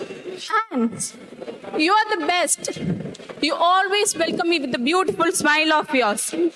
But my dearest uncle made me invisible. I want to be seen, Anne. Ariel, you are supposed to be invisible. This is a private session. Private? Private. Nothing is invisible in this economy. And Uncle Will, I need a raise and a vacation to the Alps. But first, it's a quiz time. Wake up, mortals. I have come up with a lots of questions and a lots of treats. Let's see who gets it all right. Dearest Puck and Iago, my knights in a shining armor. Will you help me with showering lots of love to the audience here who has been patiently listening to all the rants of his characters? Anything for you, Ariel. But we must be properly rewarded. Yes, nothing is free in this world, not even your grave. You'll all be rewarded nicely. Don't you guys worry? Sounds good. All right, wake up your mortals. It's time for the quiz. Yes. Let's start. The first question is here. In Macbeth, who gives the general a spoiler alert that he'll be a king, leading to a total disaster? Come on, answer. Anybody? Yes, we got the answer. Yes, Beatrice, you the gift. Okay, let's go to Question the next number one. 2. In a midsummer night's dream, Puck turns turns a guy's head into a donkey. What was that guy's name? Mortal. Come on, try this. You can answer this. Give them it. Yes, we got the answer. Got the answer. Let me give the gift. Okay. In The Merchant of Venice, a guy named Shylock asked for a pound of flesh because a loan went south. Talk about a bad contract. What's the loan for? Yes. We have the answer. Give the gift. 4. In Romeo and Juliet, why did the plan fail? Do you know the answer? Give them a clue. Yeah, what's the clue? Maybe it's related to some letter? Of course. Anyone knows the answer? No one? Yes, we have the answer somewhere there. Okay, it seems we didn't get the answer. Ariel, please. I think they have answered. Okay, anyway. Okay. Final question. And if you get this right, you'll get the best gift of your life. Wow. Wow. And the question is, a powerful wizard named Prospero has a cool, magical, mellifluous, and totally underpaid assistant. What is the name of the assistant? Oh, it's me, Ariel. Oh, shut your pump. See, you are under the guise of your potion. Go, get yourself back. Okay, anyone try? Yes, we got the answer. Again, Krishnaka, you know the answer. Okay. And the special gift is because let's be honest, you are just as messy as these guys. No lies. Come, let's go. What? We forgot the mission. The treasure. The person who is the answer to the riddle of the night. Who is it? Is it Hamlet? Is it the Queen? Do you people by any chance know the answer to the riddle? Did you write when I mentioned the red flag? Oh yeah, they were quite evident. Oh, it seems we didn't get the answer. Ariel, can you tell us the answer, please? Yes, please, Ariel. It's them, the audience. Oh. They're the one who raised this red flags flying 400 years later. And they see themselves in the trauma. She's right. You are not problems. You are humans. And humans are disasters. That is the beauty of it. We know, honey. We know. Now take some rest, sweet little honey buns. Well, clean the floor and come inside. The laundry's waiting and I need a nap. Go home, be a mess, drink the potion, chase the ghost, chase the red flags. Your flaws are what makes you legends. Don't be ordinary, be iconic and simply lovely. Well, you're still talking? I said come inside. Coming, honey. Session, log, out, park, hit the beat.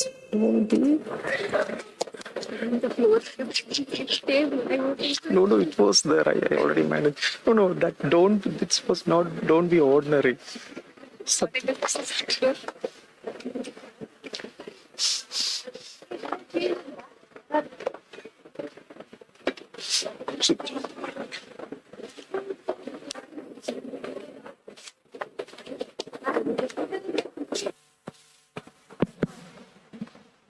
That was Team LCS Theatre Tribe for you. What began as chit-chats during break and tea time in early 2023 has grown into its 7th production today.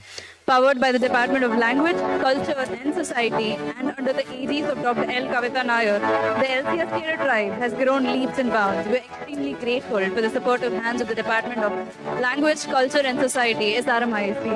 Ladies and gentlemen, before we move on, let's take a moment to appreciate the chaos we just witnessed. Because, let's be honest, Romeo is still falling in love at dangerous speeds. Hamlet is still buffering. Lady Macbeth is still manifesting power. Cleopatra is still serving absolute main character energy. Ophelia is still searching for a little peace. Beatrice? Well, Beatrice is still roasting everyone in the room.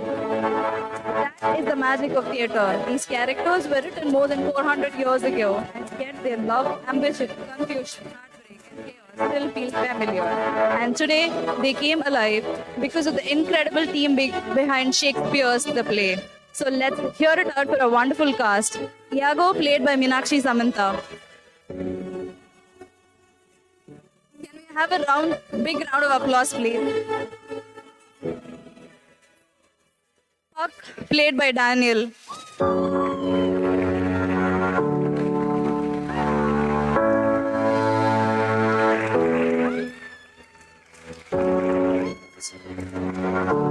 Beatrice, played by Gayatri.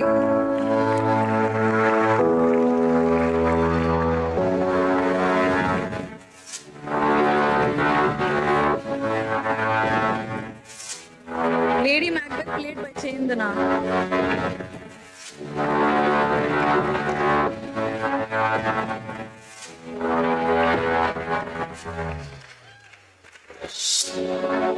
Romeo, played by Kevin Samuel.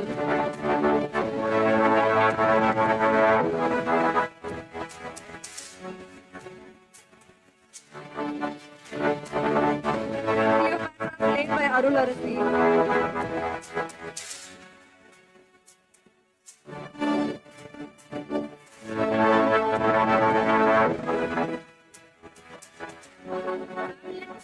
Manoj.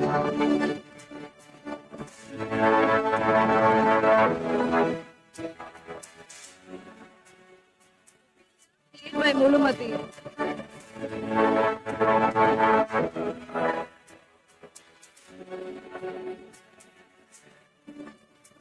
William Shakespeare, played by Mahesh P. Nair.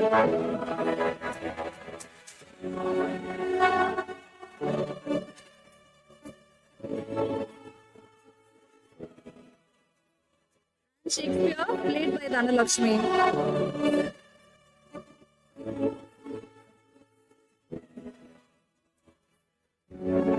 Ariel, played by Kanimoli.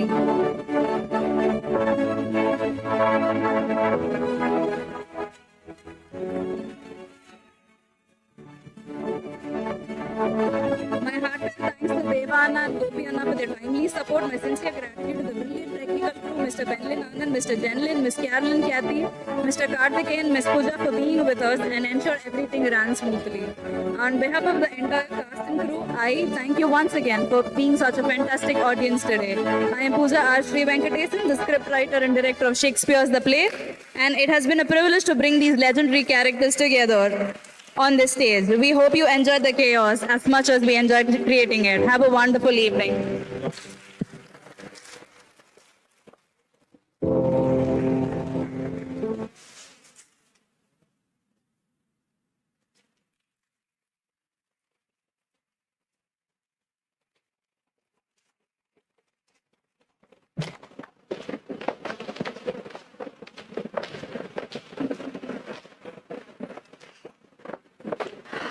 Well, that was a truly spectacular performance by the LCS Theatre Type from our very own Department of Language, Culture and Society.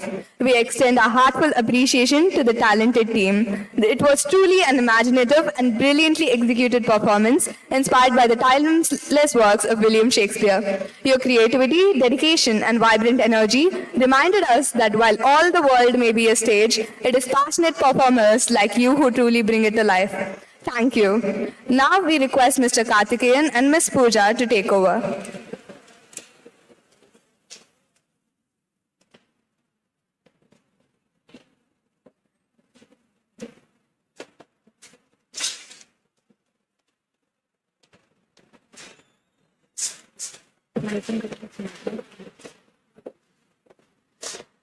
I request our HOD ma'am.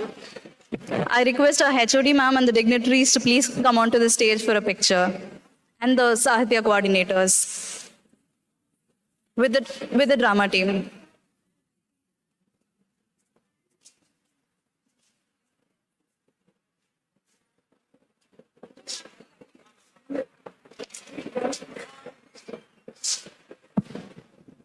Hello.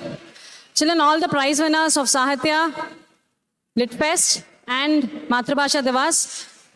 Can I see a few hands raised where you're sitting? Yes. Once when we start reading the names, it will be first for Lit Fest. We want you to come and form a line here. After the inaugural address during the valedictory, we just want you to come and form a line and stand here. First should be Lit Fest, okay?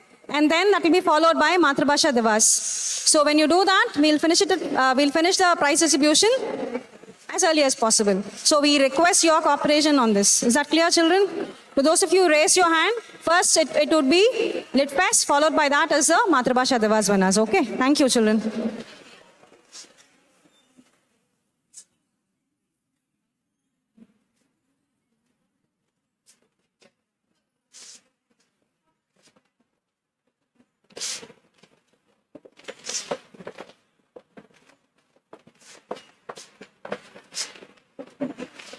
We request Mr. Sam Daniel, sir, to come up on the stage.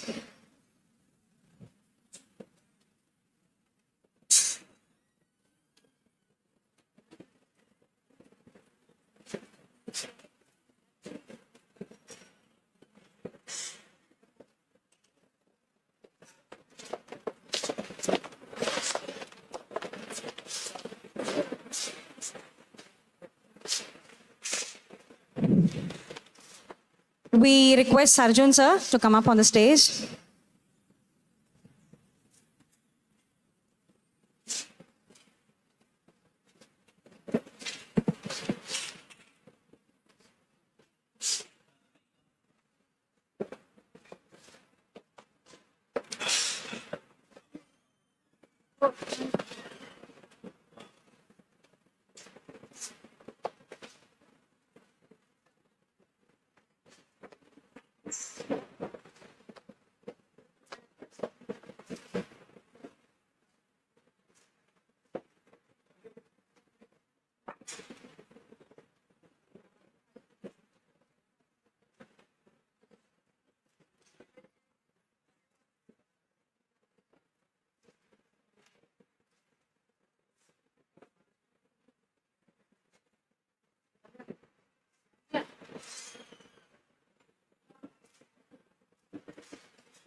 Zephyr volunteers, kindly.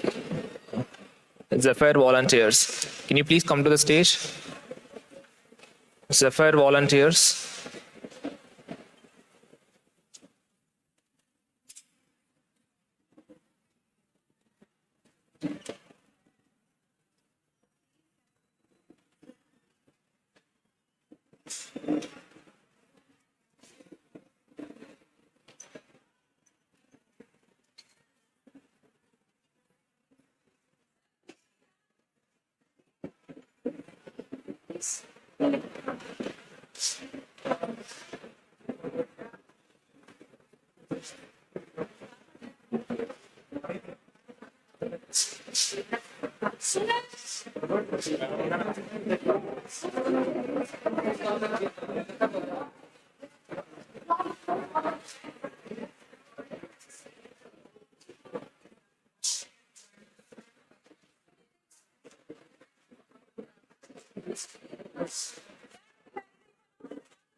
Sam, Sweden.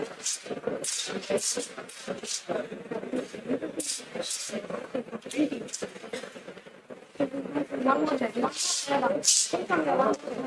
more check.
for this Lit Fest competitions as well as Matrabhasha competition to come and occupy the front row. All the winners and runners for Lit Fest competition and Matrabhasha competition, please come and occupy the front row.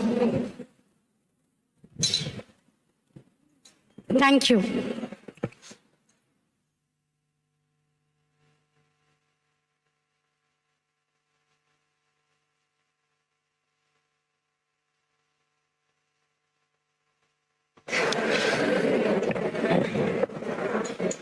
We tell ourselves stories in order to live, said Juan Didion. And over the past 2 days, Sahitya 3.0 has been a living testament to the truth. Good afternoon to everyone present here. This is Karthikeyan and Pooja, your host for the day. And we are extremely happy to welcome you all for the valedictory ceremony of Sahitya 3.0. What we have witnessed is not just a festival of literature, but a collective act of meaning-making, where stories have helped us reflect, question, and understand the world and ourselves a little better. As Salman Rushdie observes, literature allows us to explore the highest and lowest places in human society. And that is precisely the journey this festival has taken us on. Through discussions, readings, interviews, storytelling, and performances, Sahitya 3.0 has created a space where stories were not just shared but experienced. As we gather for the valedictory ceremony, it is now our privilege to warmly welcome our esteemed dignitaries. Every significant occasion begins with words that set the tone for what follows, words that welcome, reflect, and bring us together in shared purposes. To formally begin this valedictory ceremony of Sahitya 3.0, I now invite Dr. L. Kavita Nair, Professor and Head, Department of Language, Culture and Society, to deliver the welcome address. Over to you, ma'am.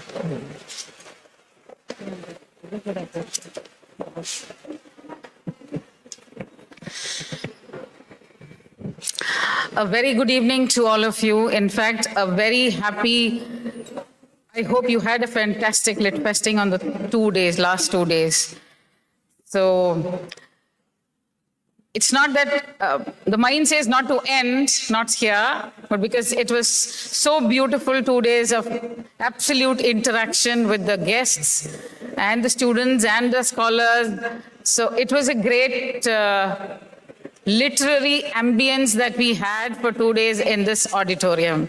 So with those words, I warmly welcome our chairperson, Dr. Revathi Venkatraman, head chairperson, School of Computing, and my friend, Sam Daniel, Chief NDTV Bureau, Chennai, Mr. Surgeon, an upcoming and almost somebody who has, put his foothold very strongly in the area of film direction, and my colleague Eril, coordinator of the Lit Fest, along with Dr. Poonam, Dr. Ramya, and Dr. Sulagna.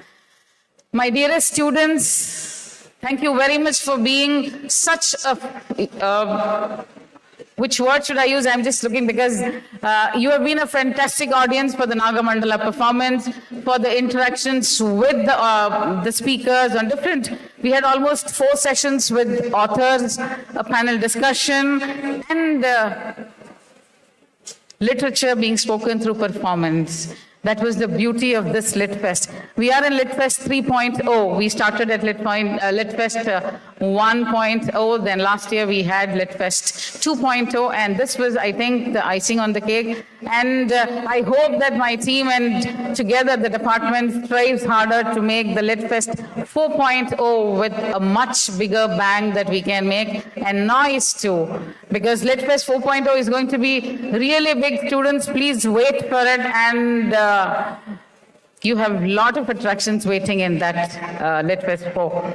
So I would, since we have less time, I would request my colleagues to wrap up the session with thanks to every speaker who has been part of this show, everybody who has consented to be part of this evening. So a warm welcome once again with the words of warm welcome to all of you and also the people who have been assisting us outside this auditorium. Thank you very much for that. Welcome to the valedictory function once again. So thank you very much for being here. Let's go ahead with the function as soon as possible because there are some prize distributions.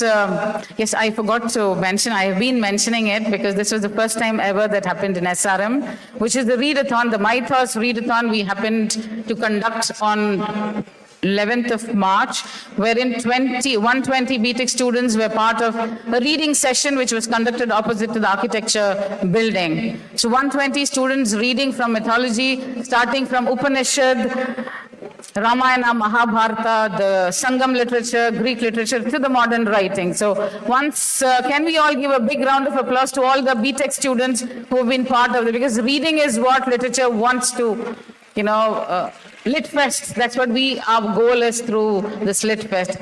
And once we have started with this bang, I think we are not very far. So let us share our stories further into every LitFest. And I sincerely invite all of you to be part of LitFest 4.0 and engage in stories. So thank you very much for being part of our story here. Thank you very much.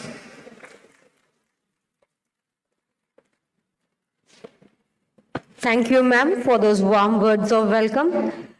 Meaningful gathering leaves behind not only memories, but also milestones that mark its journey. To present a brief report of Sahitya 3.0, I would now like to invite Dr. S. Ramya, Associate Professor, Department of Language, Culture and Society.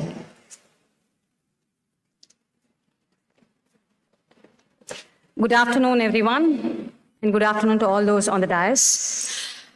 It's my privilege to present the report of Sahitya LitFest 3.0, organized by the department as a celebration of literature, creativity, and thoughtful dialogue. Before this, I'd like to tell you it's going to be quite time-taking because we have done voluminous work for this wonderful event to happen. Sahitya 3.0 was envisioned as a platform that brings together writers, scholars, artists, and students to explore the many forms through which stories shape our understanding of the world. The theme of Sahitya 3.0 this year was language, culture, and the idea of India. Literature as public conscience and journey towards Viksit Bharat, which reflects the belief that literature plays an important role in shaping public thought and cultural awareness. We did have a pre-event creative face-offs for which we had participants from various other colleges. So thank you for all those who were there. As part of the LitFest celebrations, several pre-event creative face-off competitions were organized to encourage students to express their creativity through different artistic and literary forms. These competitions were conducted in both online and offline modes, enabling more than 50 participations from students both within SRM and other institutions. The competitions included manga creation, anime art, photography, relit, storyboard, poetry recitation, verses unbound, creative illustration, and calligraphy. Students and judges from SRM Institute of Science and Technology, as well as other institutions, participated enthusiastically, making the competitions lively and competitive. As ma'am had mentioned, we had a readathon where more than 120 BTech students participated. As part of the LitFest, we also organized a readathon encouraging students to cultivate the habit of reading and literary appreciation. Around 120 students from different sections participated in this initiative, spending dedicated time reading and reflecting on literary texts related to mythology. Moving on to day one. Day one of Sahitya 3.0 began with the inaugural ceremony, which was graced by Chief Guest Sri Sasikumar Sir and a Dean CET, along with Associate Dean, College of Engineering and Technology. The inaugural session was concluded with an inspiring address online by Sri Sasikumar Sir, who spoke about the continuing relevance of literature, media, and independent thought in contemporary society.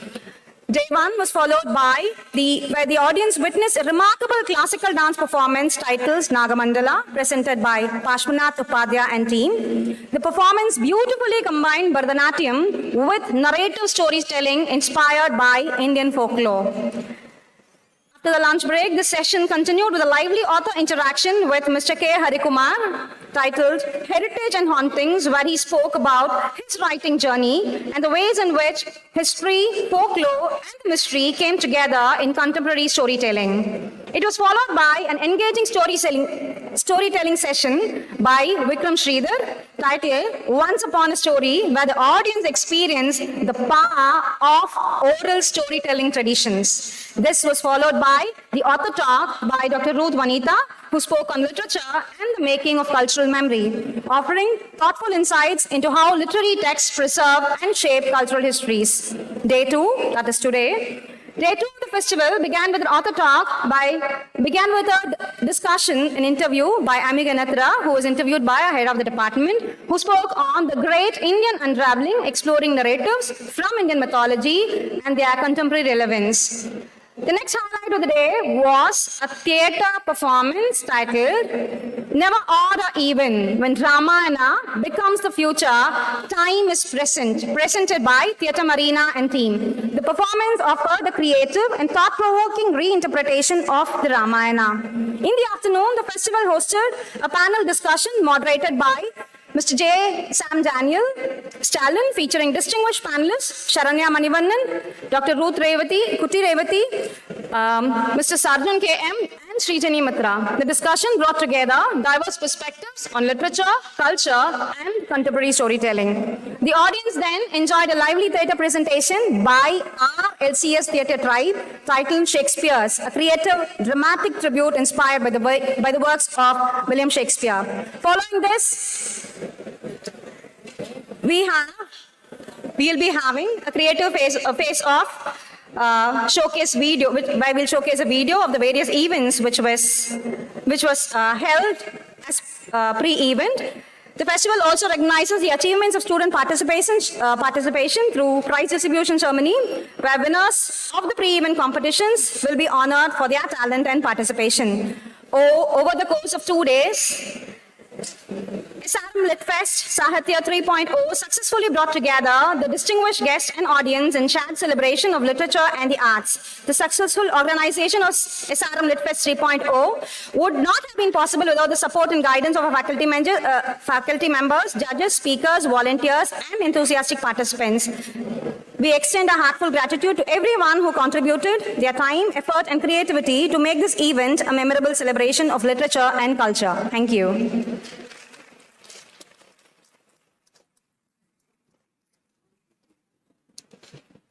Thank you, ma'am, for that comprehensive report of Sahitya 3.0. We now have honor of inviting Dr. Revati Venkatraman, Chairperson, School of Computing, Faculty of Engineering and Technology, SRM Institute of Science and Technology, to deliver the valedictory address. Over to you, ma'am.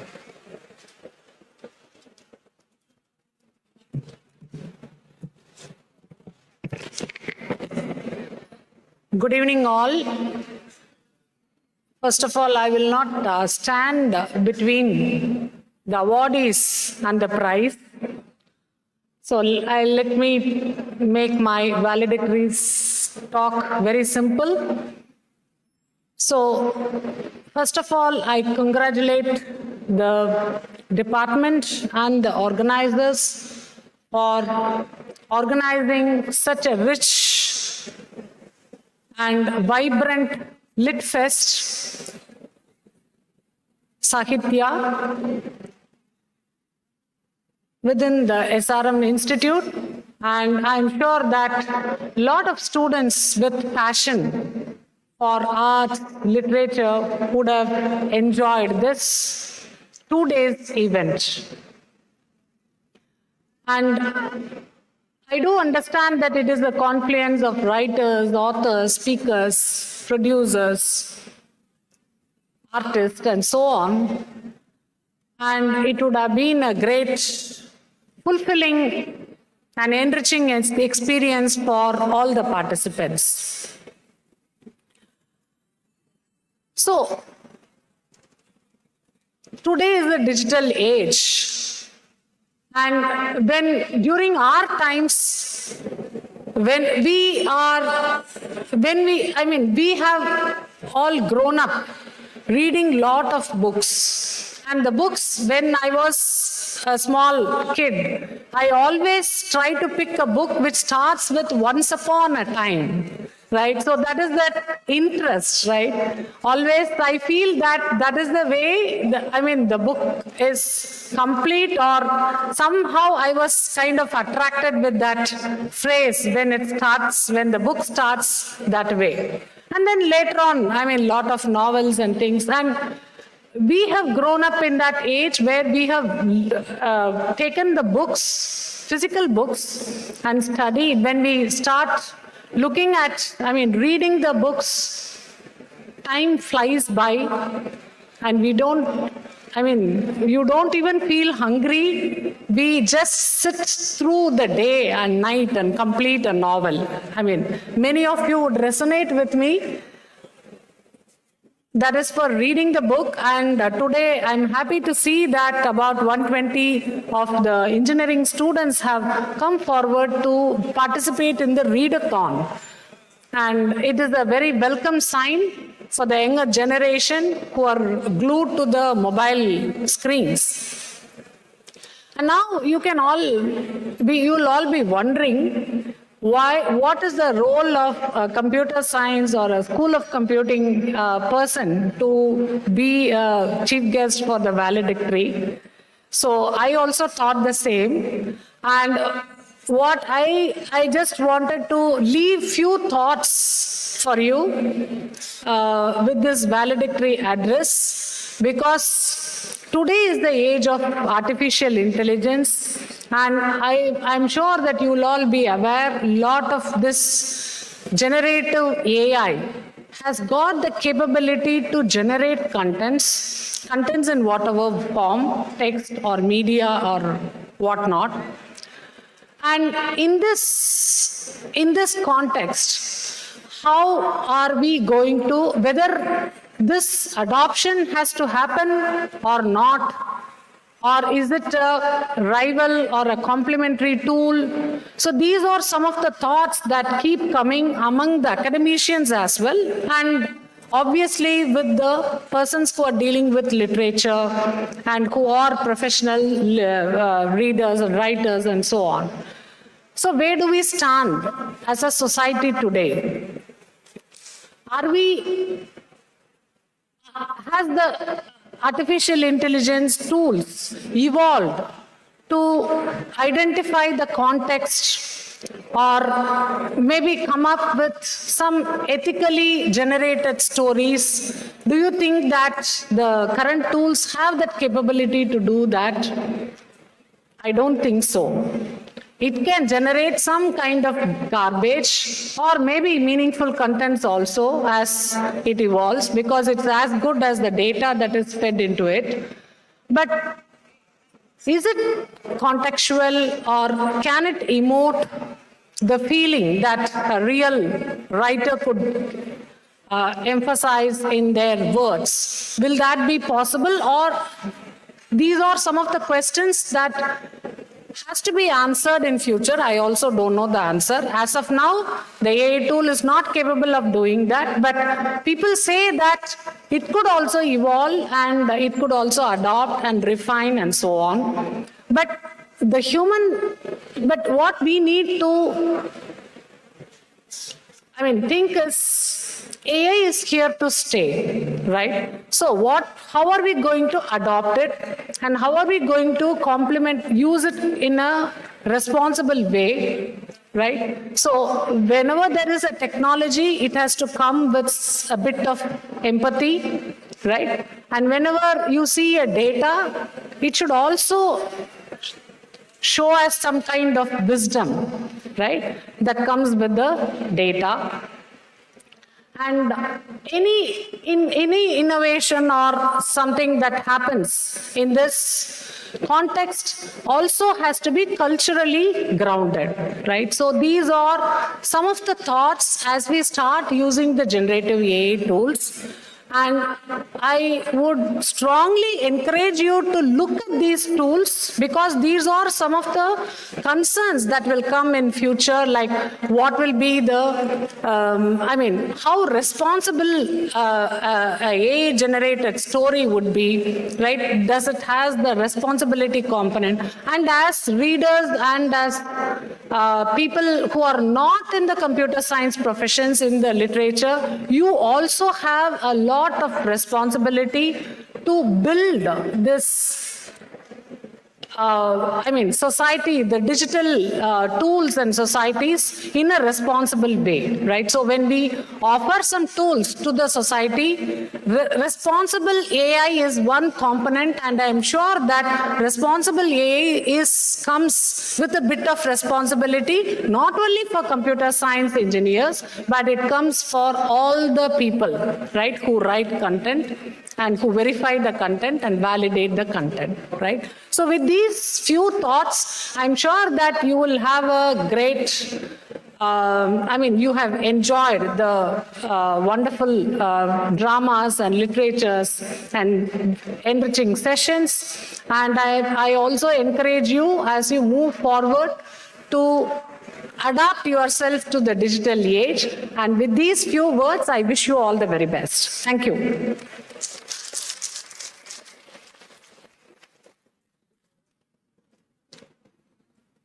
Thank you so much, ma'am, for those truly inspiring words. Now I request Mr. Sam Daniel to address the gathering.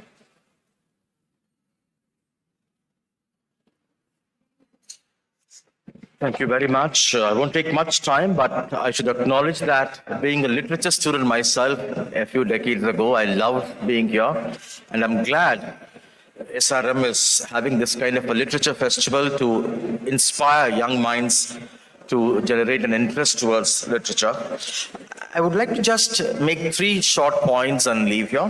Number 1, literature, although you may be studying technology, have in mind, in a corner of your mind, that literature refines life, reflects in a bit life, and also makes a society kind and rich in human values. Literature also makes people creative and sharp in their intellect. And I'm glad that the Department of Languages, Culture and Society has pulled off this 2-day festival. I loved the lineup of speakers, accomplished guests who inspired you over the last 2 days. Just 3 tips. Number 1, read a lot. Buy at least 1 book every month. Make it fun. Make reading fun while you drive, maybe your weekends, so that unconsciously your mind will become more creative. There will be new words getting registered in your mind. You will never feel tongue-tied when you speak. Words will spontaneously flow when you speak. And then write a lot. Of course, we don't get opportunity to write nowadays, but take the conscious step to write. Maybe you can begin with a diary writing.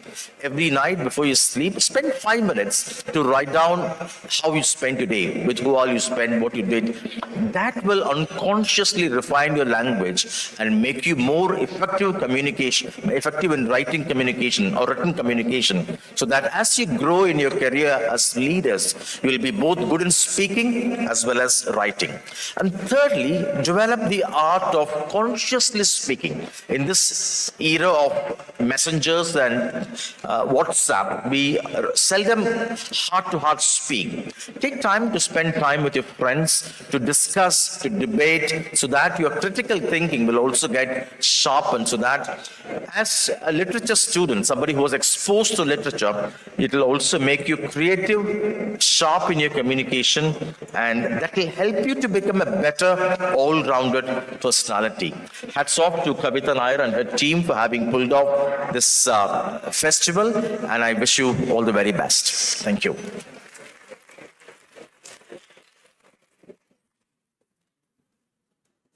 Thank you so much, sir, for those insightful words. We now move on to one of the most awaited segments of the evening, the showcasing of talents, followed by the prize distribution ceremony. I now invite Aradhya and Kavya to take over the proceedings.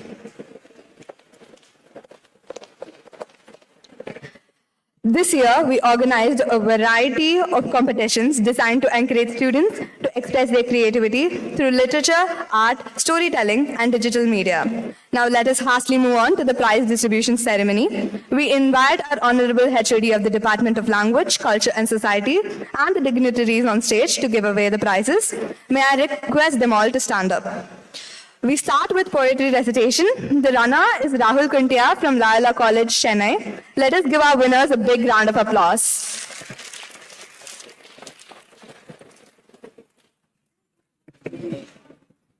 The next competition is poetry writing named Verses Unbound. The winner is Kiran Parashuraman from Loyola College, Chennai. The runner is N. Akila Vandana from Anna Adarsh College for Women. The next comes the painting competitions named Creative Illustration. The winner is Shruti Tripathi, CSCIT from SRM Institute of Science and Technology, Katankulathur, Chennai. The runner is Arun Bhagwati Perumal from Sri Sri Ram Polytechnic College, Chennai. Please come on the stage to receive your prizes.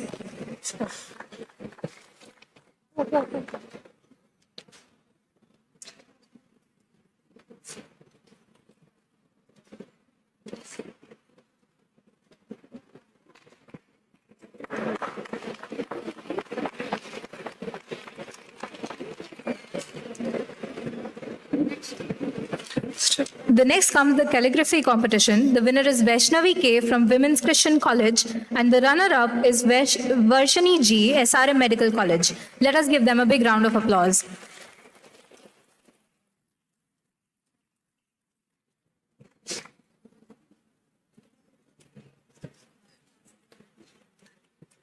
The next competition is storyboard. The winner is Ayan Nabir Kaushik, Sintel, SRMIST.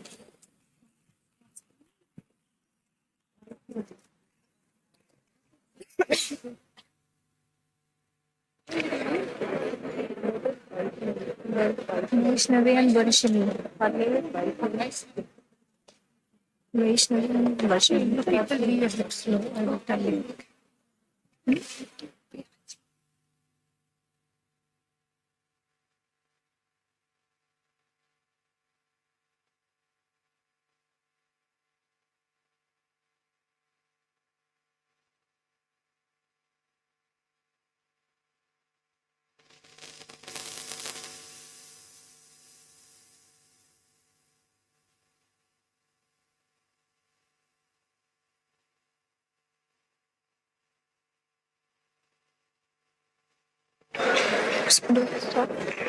The next competition is photography named Stories in the Street. The winner is Christina L, Department of LCS, SRMIST.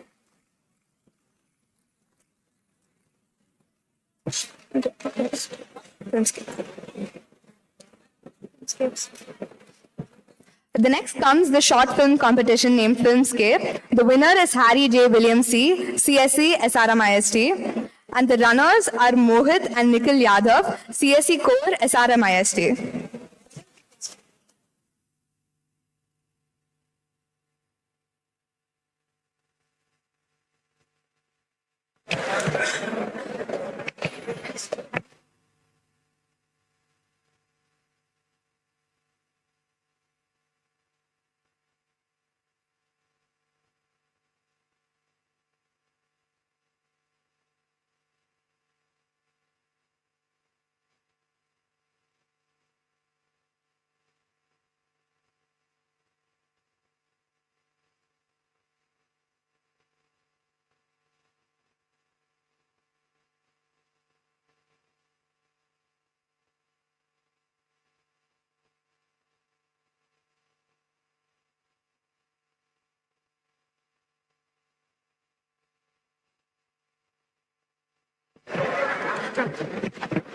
Now we will felicitate a few people who have been an integral part in making SRM LitFest 3.0 Sahitya 2026 a success. May I call upon Mr. Harry J. William, CSE, for creating the website of srmlitfest.in.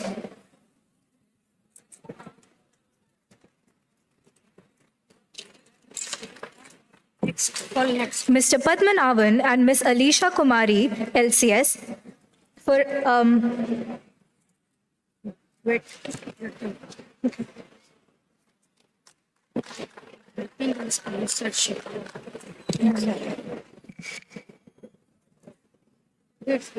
For helping in sponsorship and arrangement.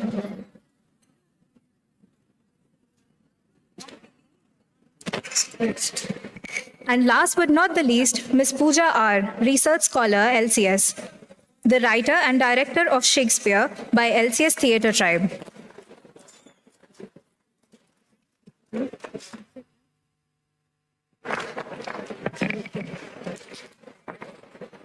We thank all our winners and all participants for their enthusiastic participation.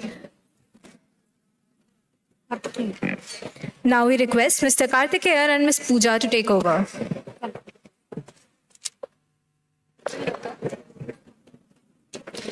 It is now the time to give away the prizes for the competitions held as a part of Matrabhasha Divas 2026, organized by the Department of Language, Culture and Society. The prize for fusion song, Harshavardhan Murari. We are next moving to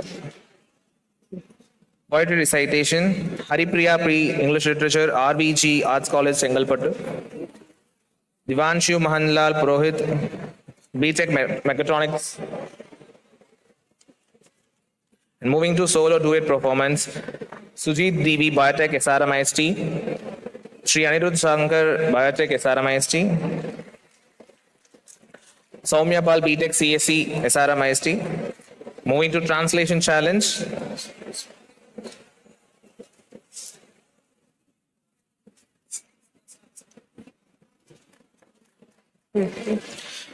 Divyanshu Mandlal Pruhot, BTech Mechatronics. Gayatri K, LCS, SRMIST, KTR. Christina L, LCS, SRMIST, KTR.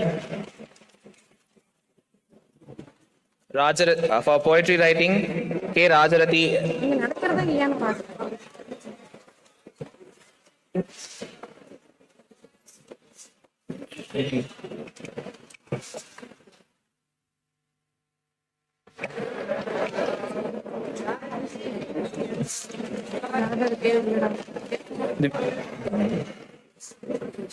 Christina L.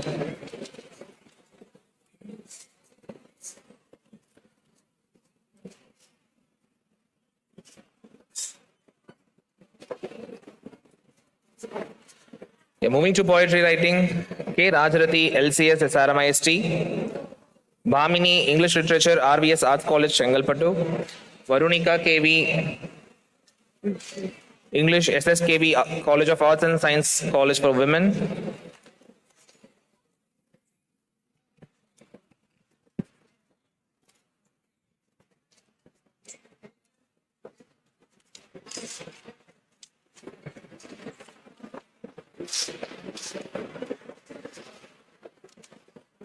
The next event is creative writing. I now call upon Upagya Ashwati, CTech SRMIST, Shaurya Srivatsava, CTech SRMIST, Akriti Karan, CTech SRMIST.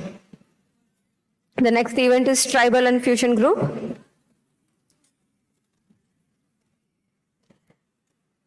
Divyashri, BTech CSE, AL and ML. Priyanka K, BTech CSE Core. Jayaraghavi, BTech Biotech. Srimayi, CSE AIML. Divyanshi Singh, CSE AIML. Pooja Kumari, BTech NWC.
Thank you. For Tribal Infusion, Iyashu Banjana, BTech Biotechnology, Varsha A, BTech Biotechnology, Sunita Kanti, BTech Biotechnology, Preetika, BTech Biotechnology, Darshana AM, BTech CSC. Post the presentation, Ankana Biswas, Biotech. Adiba Imran, BTech Core, and Atray Barik, BTech Core.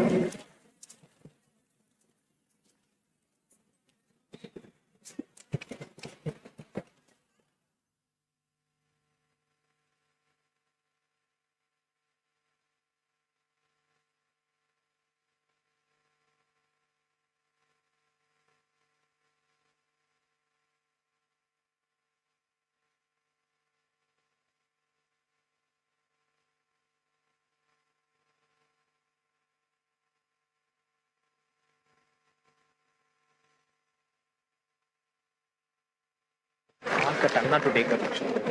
Ask the Tanna to take a picture.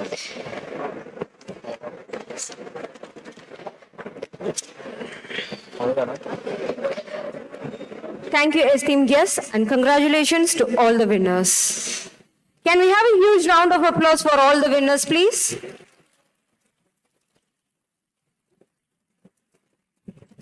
No event of this scale comes to life without the dedication and effort of many individuals working tirelessly behind the scenes. I now invite Dr. Poonam, Associate Professor, Department of Language, Culture and Society, to deliver the vote of thanks.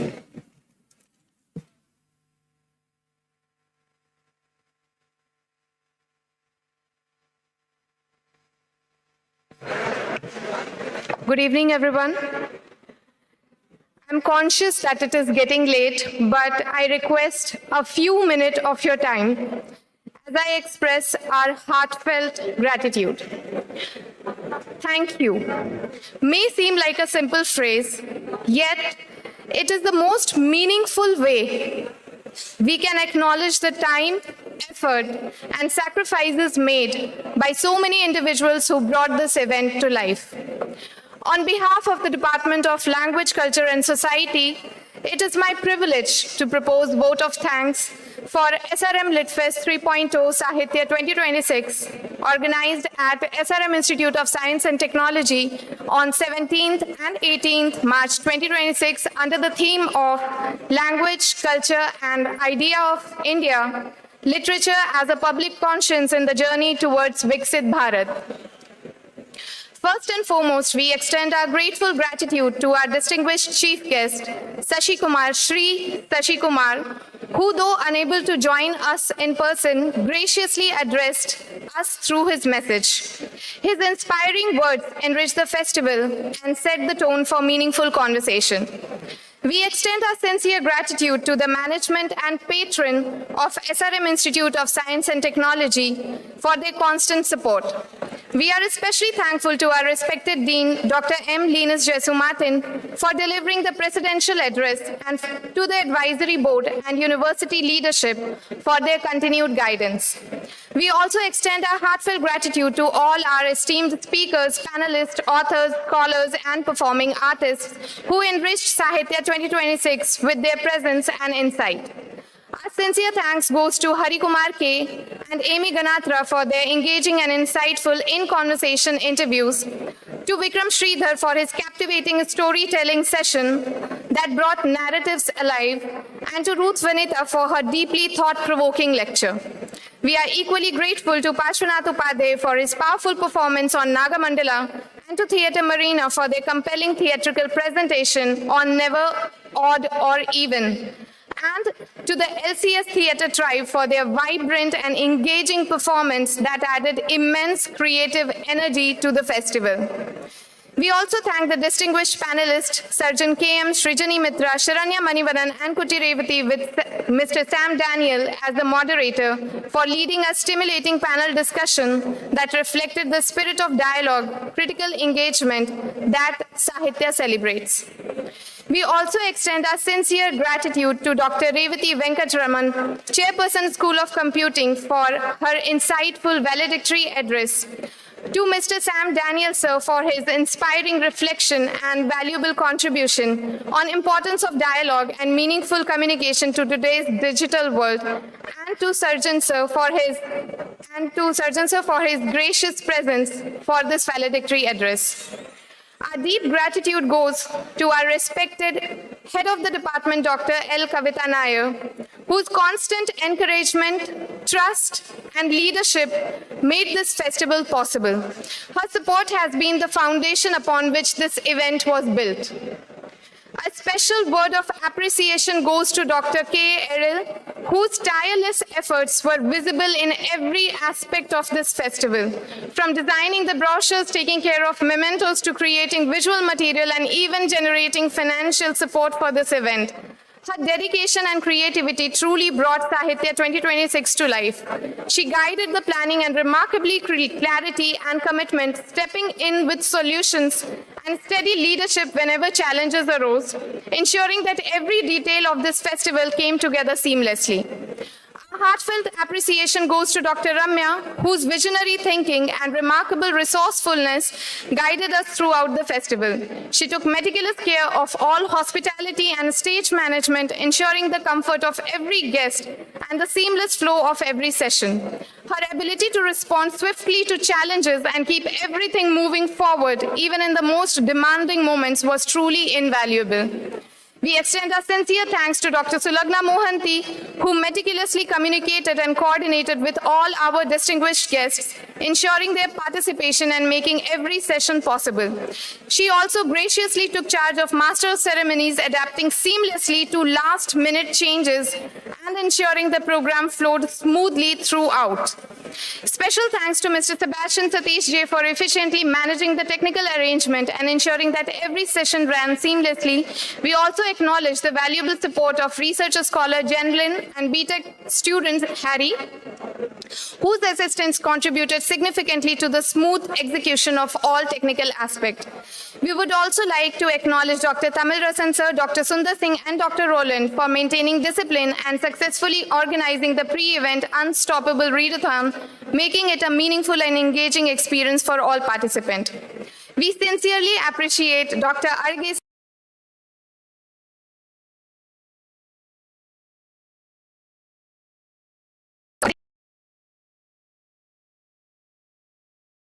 great efficiency. We appreciate Dr. Punguri and Dr. Padmapriya ma'am for their dedicated effort in taking care of our guests, ensuring their comfort and smoothly coordinating and hospitality arrangement throughout the event.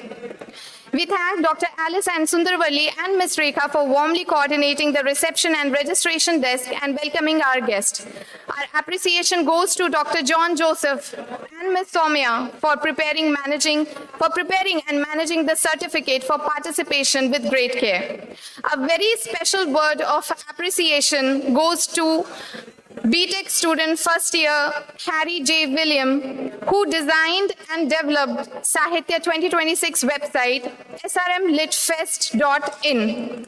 His dedication, technical skill and attention to detail have been truly remarkable, and we deeply appreciate his contribution in giving the festival a strong digital presence. We also thank the Zephyr team for their energetic efforts in promoting the festival across the campus, from class-to-class outreach to creating engaging reel and promoting videos. Their creativity played a significant role in spreading the excitement of Sahitya 2026 and ensuring wider participation. We also extend our thanks to Dr. Monica Nair for effectively coordinating with the team throughout. Our sincere thanks goes to BTech student Padmanabhan and researcher scholar Alisha for inviting and coordinating the stalls that added vibrancy to this festival atmosphere. I would also like to especially acknowledge our researcher scholars Salil, Mahesh, Auxilia, Atulya, Jomya, Kevin, and Ranga, who supported us tirelessly in every aspect of this festival. Their dedication and enthusiasm contributed immensely to the smooth conduct of the event. We thank our videography, photography, and YouTube live team for beautifully capturing and broadcasting Sahitya 2026, and Dr. Bhargavi for efficiently communicating to them. Finally, to everyone who worked behind the scene, our faculty, researcher scholar, student volunteer, and organizing team, thank you for your time, energy and commitment. It is your collective effort that brought Sahitya 2026 to life. Thank you very much.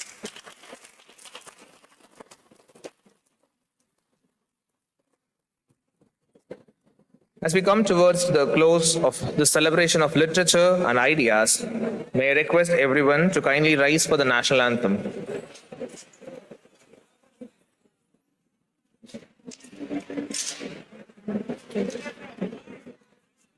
जनगण मन अधिनायक जय हे भारत भाग्य विधाता पंजाब सिंध गुजरात मराठा द्राविड उत्कल भंगा विंध्य हिमाचल यमुना गंगा उच्चल जलधि तरंगा तव शुभ नामे जागे तव शुभ आशीष मागे गाहे तव जय गाथा जनगण मंगलदायक जय हे भारत भाग्य विधाता जय हे जय हे जय हे